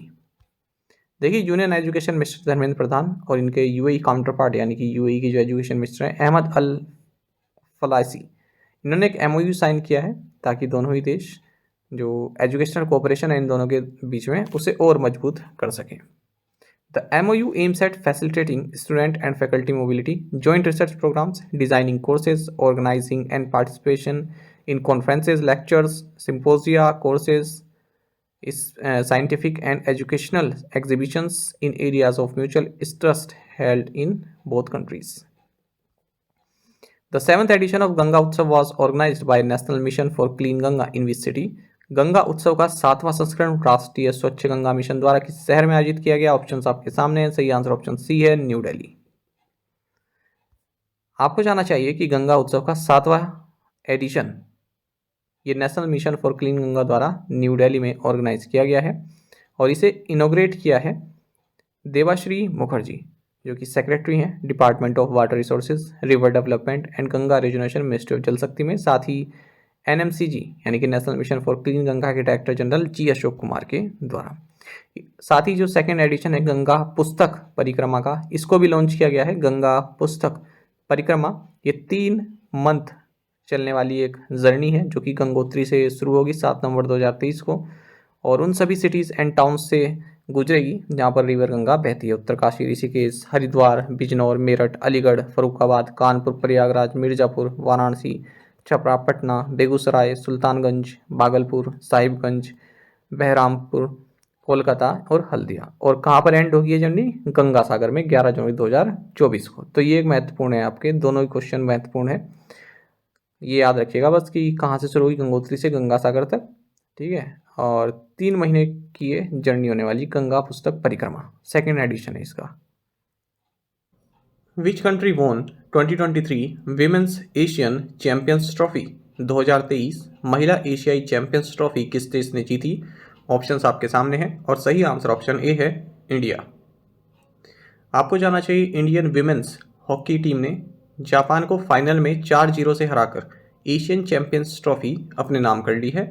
ये मैच रांची में हुआ है और आपको जानना चाहिए 3रे पोजीशन पर चाइना रहा, इसने साउथ कोरिया को 2-1 से हरा है। तो पहले पर भारत, दूसरे पर जापान, तीसरे पर चाइना। आपको जानना चाहिए जापान जो है 2 टाइम चैंपियन है और यहाँ पर भारत की ओर से संगीता कुमारी, नेहा लारेमसियामी और वंदना कटारिया ने गोल किए हैं। भारत ने अपना पहला एशियन चैंपियंस ट्रॉफी टाइटल साल 2016 में जीता था सिंगापुर में। वहीं जापान ने अपने टाइटल 2013 में जीते और 2021 में जीते। तो डिफेंडिंग जो चैंपियन है वो जापान ही था। इंडियन वीमेंस हॉकी टीम की कैप्टन सविता पुनिया है। थोड़ा अगर हम बेसिक देखें इस 2023 वीमेंस एशियन चैंपियंस ट्रॉफी के बारे में, तो इस टूर्नामेंट का ये 7th एडिशन रहा है, यानी कि वीमेंस एशियन चैंपियंस ट्रॉफी का ये 7th एडिशन रहा है। ये एक बाइनियल फील्ड हॉकी टूर्नामेंट है, यानी कि 2 साल में एक बार होता है और 6 best Asian women's national teams के बीच ये होता है। एशियन हॉकी फेडरेशन द्वारा कराया जाता है। ये टूर्नामेंट जयपाल सिंह स्टेडियम रांची झारखंड में हुआ है। Who has become the first player to be timed out in international cricket history? अंतर्राष्ट्रीय क्रिकेट इतिहास में टाइम आउट होने वाले पहले खिलाड़ी कौन बन गए हैं? ऑप्शंस आपके सामने हैं। सही आंसर ऑप्शन डी है एंजेलो मैथ्यूज। देखिए श्रीलंका के एंजेलो मैथ्यूज ये इंटरनेशनल क्रिकेट में ऐसे पहले प्लेयर बन गए हैं जो टाइम आउट हुए हैं, और ऐसा हुआ है दिल्ली में बांग्लादेश के खिलाफ खेले गए मैच में, जो वर्ल्ड कप का मैच है। देखिए रूल ये कहता है कि कोई बैट्समैन आउट हुआ है तो उसके आउट होने के बाद जो नेक्स्ट बैट्समैन आ रहा है उसे अगले 2 मिनट में जो है फर्स्ट डिलीवरी फेस करनी होती है। लेकिन एंजेलो मैथ्यूज आए, क्रीज पर आ गए थे टाइम पर। जैसे ही डिलीवरी फेस करने लगे तभी जो है इनकी जो हेलमेट है उसमें कुछ प्रॉब्लम हो गई, तो उसके बाद ये रुक गए। ठीक है, तो 2 मिनट से ज़्यादा हो गई। बांग्लादेश ने अपील की कि ये तो आउट है, क्योंकि 2 मिनट के अंदर इन्होंने बॉल फेस नहीं की है। ठीक है, इसलिए इनको डिसमिस करार दिया गया। हालांकि ये विकेट जो है बॉलर के खाते में नहीं जाता है। Which country will host the 24th Asian archery championships in 2025? 2025 में 24वीं एशियाई तीरंदाजी चैंपियनशिप की मेजबानी कौन सा देश करेगा? ऑप्शंस आपके सामने हैं। सही आंसर ऑप्शन डी है बांग्लादेश। आपको जानना चाहिए कि 2025 में 24th एशियन आर्चरी चैंपियनशिप्स को होस्ट करेगा बांग्लादेश। इसने बिड जीत ली है और ये बिड हुई वर्ल्ड आर्चरी एशिया कांग्रेस, जो कि बैंकॉक थाईलैंड में हुई है। फिलहाल आपको ये भी जानना चाहिए कि 23वीं एशियन आर्चरी चैंपियनशिप ये 5 नवंबर को शुरू हो चुकी है बैंकॉक थाईलैंड में, और 24वीं एशियन आर्चरी चैंपियनशिप 2025 में होगी बांग्लादेश में। Which agency has developed Encore software? किस एजेंसी ने एनकोर सॉफ्टवेयर विकसित किया है? ऑप्शंस आपके सामने हैं। सही आंसर ऑप्शन बी है ECI, यानी कि इलेक्शन कमीशन ऑफ इंडिया। आपको जानना चाहिए इलेक्शन कमीशन ऑफ इंडिया ने एक इन हाउस सॉफ्टवेयर जो है कैंडिडेट्स के लिए इलेक्शन मैनेजमेंट के लिए डेवलप किया है। इसका नाम है एनकोर। इसका मतलब है enabling communications on real time environment. This provides a seamless facility for returning officers to process candidate nomination, affidavit, voter turn around, counting, results and data management. तो ये सभी सुविधाएं एक रिटर्निंग ऑफिसर को प्रोवाइड कराएगा अपने आप में, यानी कि सॉफ्टवेयर में। अंडर द प्रधानमंत्री Garib Kalyan Anna Yojana, how many kilograms of free food grains will be provided to beneficiaries every month? Pradhan Mantri Garib Kalyan Anna योजना के तहत लाभार्थियों को हर महीने कितने किलोग्राम मुफ्त अनाज उपलब्ध कराया जाएगा? ऑप्शंस आपके सामने है। सही आंसर ऑप्शन बी है 5। देखिए यूनियन गवर्नमेंट की जो स्कीम है जिसके तहत 5 kg of free food grain every month provide कराया जाता है 80 करोड़ इंडियंस को, ये दिसंबर 2023 में एंड होने वाली थी, लेकिन अब इसको और 5 साल के लिए एक्सटेंड कर दिया गया है। ऐसा प्रधानमंत्री नरेंद्र मोदी ने एक रैली के दौरान जो है अनाउंस किया है। छत्तीसगढ़ के दुर्ग डिस्ट्रिक्ट में रैली थी, वहाँ पर अनाउंस किया है कि ये जो स्कीम है इसको हम 5 और साल के लिए एक्सटेंड कर रहे हैं। तो स्कीम का नाम है प्रधानमंत्री गरीब कल्याण अन्न योजना। 2020 में इंट्रोड्यूस की गई थी पैंडेमिक रिलीफ मेजर्स के तहत। इसमें 5 kg of free food grains पर बेनिफिशरी अ मंथ प्रोवाइड कराया जाता है। किसके एडिशन में? 5 kg of subsidised food grain, जो कि उन्हें नेशनल फूड सिक्योरिटी एक्ट के तहत मिलता है। तो इसके अलावा 5 kg और फ्री फूड ग्रेन भी इसमें दिया जाता है। Which channel announced its collaboration with the ministry of women and child developments Beti Bachao Beti Padhao initiative? किस चैनल ने महिला एवं बाल विकास मंत्रालय की बेटी बचाओ बेटी पढ़ाओ पहल के साथ अपने सहयोग की घोषणा की? ऑप्शंस आपके सामने हैं। सही आंसर ऑप्शन डी है कलर्स। देखिए कलर्स जो कि इंडिया का लीडिंग हिंदी चैनल है, इसने अनाउंस किया है कि हम ministry of women and child development के साथ कोलैबोरेट कर रहे हैं बेटी बचाओ बेटी पढ़ाओ इनिशिएटिव के लिए, और इसको देखते हुए हमने एक नया फिक्शन शो भी लॉन्च किया जिसका नाम है डोरी। साथ ही ये शो लॉन्च करने के साथ ही कलर्स जो है 24 hour emergency toll free child helpline number को भी प्रमोट करेगा जो कि 1098 है, ठीक है, for those seeking assistance for any abandon girl child across the nation. कोई भी अबंडन गर्ल चाइल्ड है, ठीक है, तो उसके रख रखाव के लिए इस नंबर पर फ़ोन कर सकते हैं। कलर्स आप सभी जानते हैं वाइफोम 18 का जो है एक ब्रांड है। विच of the following vessels is reportedly China's first scientific research vessel focusing on geophysical exploration?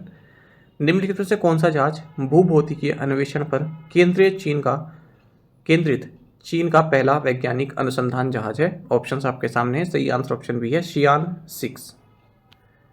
देखिए चाइनीज रिसर्च वेसल, इसका नाम है शियान 6। इसने हाल ही में श्रीलंका कोस्ट के पास मेरीन साइंटिफिक रिसर्च को अपना कंक्लूड किया है, और ये जो रिसर्च है ये श्रीलंका के वेस्टर्न कोस्ट में हुई है। किसके साथ मिलकर? श्रीलंका के national aquatic research and development agency and university of Ruhuna के साथ मिलकर।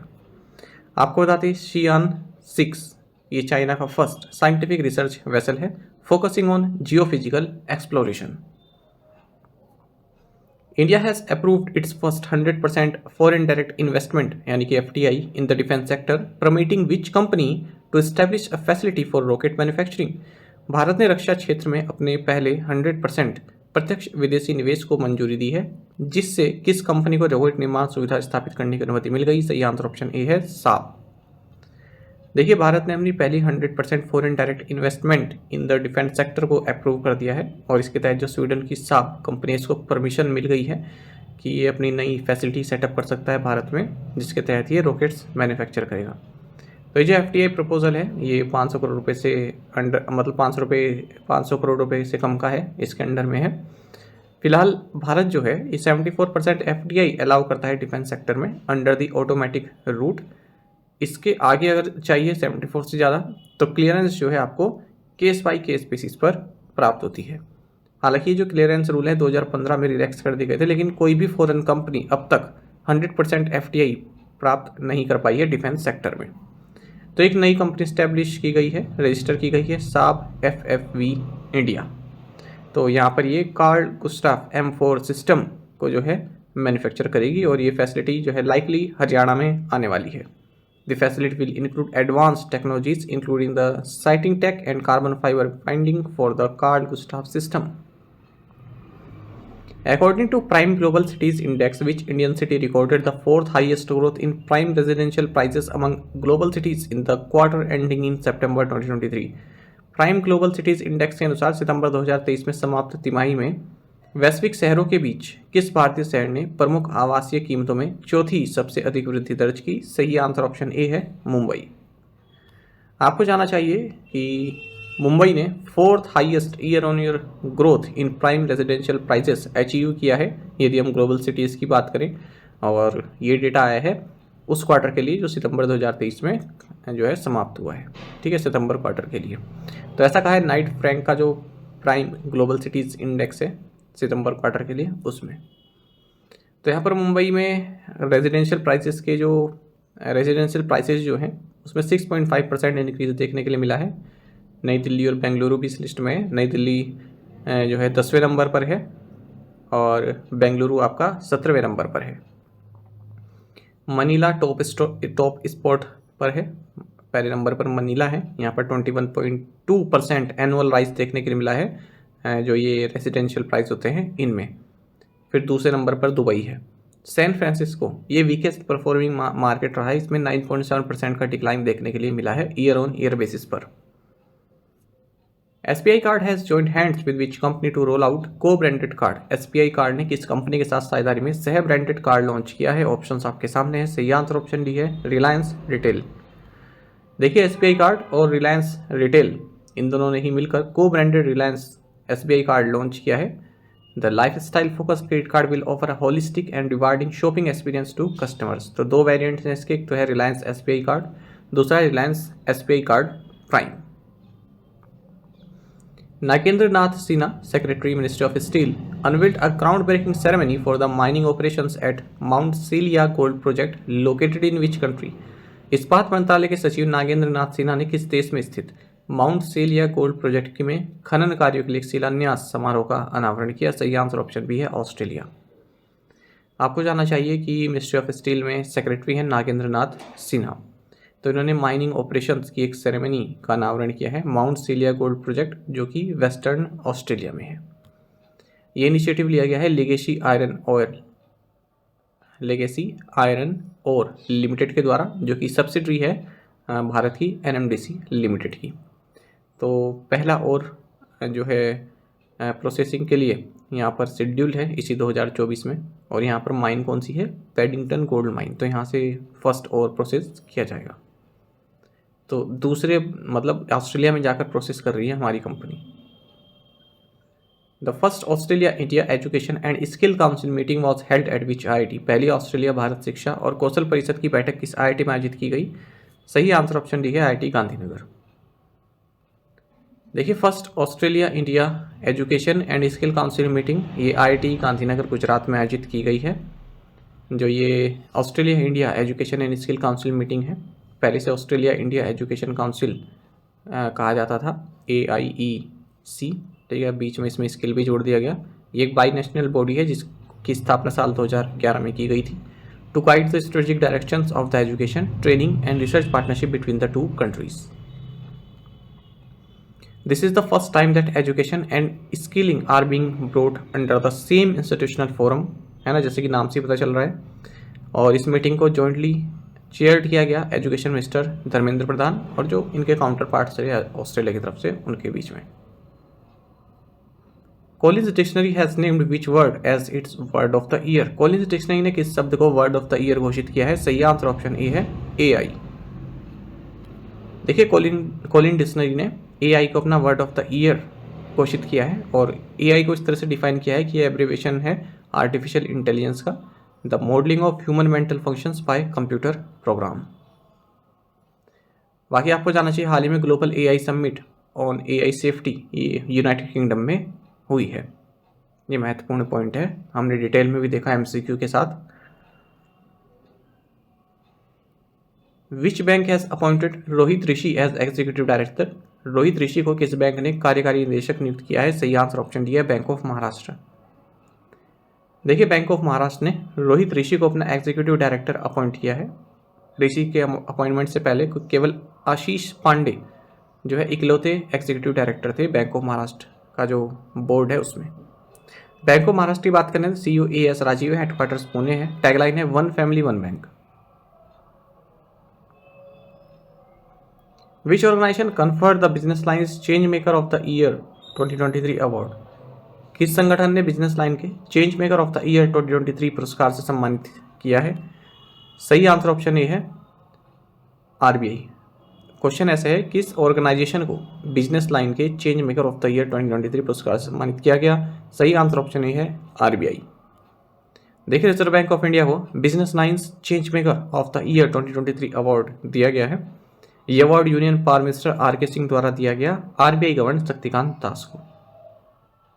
इस दौरान जो द हिंदू ग्रुप के चेयरपर्सन हैं निर्मला लक्ष्मण, ये भी मौजूद रहे। Give Patel who passed away recently was known for his contributions in which field? Give Patel जिनका हाल ही में निधन हो गया, किस क्षेत्र में उनके योगदान के लिए जाने जाते थे? सही आंसर ऑप्शन ए है, पोइट्री। देखिए, famous play right, poet, painter and thinker give Patel, इनका हाल ही में 83 की एज में निधन हो गया है। और ओबिचुरीज देख लेते हैं। शरद चंद्र बोरकोटोकी, ये जाने माने जो है पॉलिटिशियन रहे हैं, farmer member of legislative assembly, senior politician, former minister from Assam रहे हैं। इनका हाल ही में 86 की एज में निधन हो गया है। सलीमुल हक, ये डायरेक्टर रहे international centre for climate change and development के, बांग्लादेश से हैं। इनका हाल में 71 की एज में निधन हो गया है। ये भी काफ़ी प्रोमिनेंट फिगर रहे हैं। और बैजनाथ अग्रवाल, ये गीता प्रेस गोरखपुर के ट्रस्टी रहे। इनका भी हाल ही में 90 की एज में निधन हो गया। Which country launched Minuteman third intercontinental ballistic missile? किस देश ने मिनुटमैन थर्ड अंतर महाद्वीपीय बैलिस्टिक मिसाइल लॉन्च की? सही आंसर ऑप्शन ए है यूनाइटेड स्टेट्स। देखिए यूनाइटेड स्टेट्स एयरफोर्स ने एक unarmed Minuteman third intercontinental ballistic missile launch किया है कैलिफोर्निया से। बाकी इसकी स्पेसिफिकेशन है, ऑपरेशनल रेंज इसकी 14,000 किलोमीटर की है। विश्व organisation announce the 2023 champions of the earth award? किस संगठन ने 2023 चैंपियंस ऑफ द अर्थ पुरस्कार की घोषणा की? ऑप्शंस आपके सामने है। सही आंसर ऑप्शन बी है यूएनईपी। देखिए यूनाइटेड नेशंस इन्वायरमेंट प्रोग्राम यानी कि यूएनईपी, इन्होंने 2023 champions of the earth award announce कर दिए हैं, जिसमें ये अवार्ड्स कोई सिटी मेयर हो, नॉन प्रॉफिट फाउंडेशन हो, सोशल एंटरप्राइज हो, गवर्नमेंट इनिशिएटिव हो या फिर कोई रिसर्च काउंसिल हो, उनको दिया जाता है जिन्होंने प्लास्टिक पोल्यूशन को टैकल करने के लिए कुछ इनोवेटिव सॉल्यूशंस या ट्रांसफॉर्मेटिव एक्शंस लिए हों। 2005 में इन अवार्ड्स की शुरुआत हुई थी और ये यूनाइटेड नेशंस द्वारा दिए जाने वाले हाईएस्ट इन्वायरमेंटल ऑनर हैं, एनुअली दिए जाते हैं। इस साल 5 चैंपियंस इन्होंने जो है नामित किए हैं और अब तक ये 116 laureates, 27 world leaders, 70 individuals and 19 organisations को दे चुके हैं। 4 कैटेगरीज में दिए जाते हैं। चलिए जो 5 चैंपियन हैं इस बार के, उनके नाम देख लेते हैं। मेयर जोसेफिना बेलमोंटे, ये फिलीपींस से हैं। Ellen MacArthur foundation, United Kingdom. Blue Circle, China. Jose Manuel Moller, child. और council for scientific and industrial research, South Africa. तो ये 5 चैंपियन हैं इस साल के 2023 चैंपियंस ऑफ द अर्थ। महत्वपूर्ण क्वेश्चन है। साथ ही करंट अफेयर्स फंडों को आप टेलीग्राम पर भी ज्वाइन कर सकते हैं। यहाँ पर रेगुलर वीडियो अपडेट्स और करंट क्विज़ हम आप सभी के लिए डालते रहते हैं। साथ ही डिस्कशन ग्रुप में आप किसी भी क्वेश्चन का सोल्यूशन पा सकते हैं। दोस्तों हमारे करंट अफेयर्स की पेज दी गई है, इसको आप जरूर देखें। अपने दोस्तों के साथ, फेलोज के साथ हमारे करंट अफेयर्स को आप शेयर जरूर करें। आज का ये सेशन आपको कैसा लगा आप कमेंट बॉक्स में अवश्य बताइएगा। Thank you guys.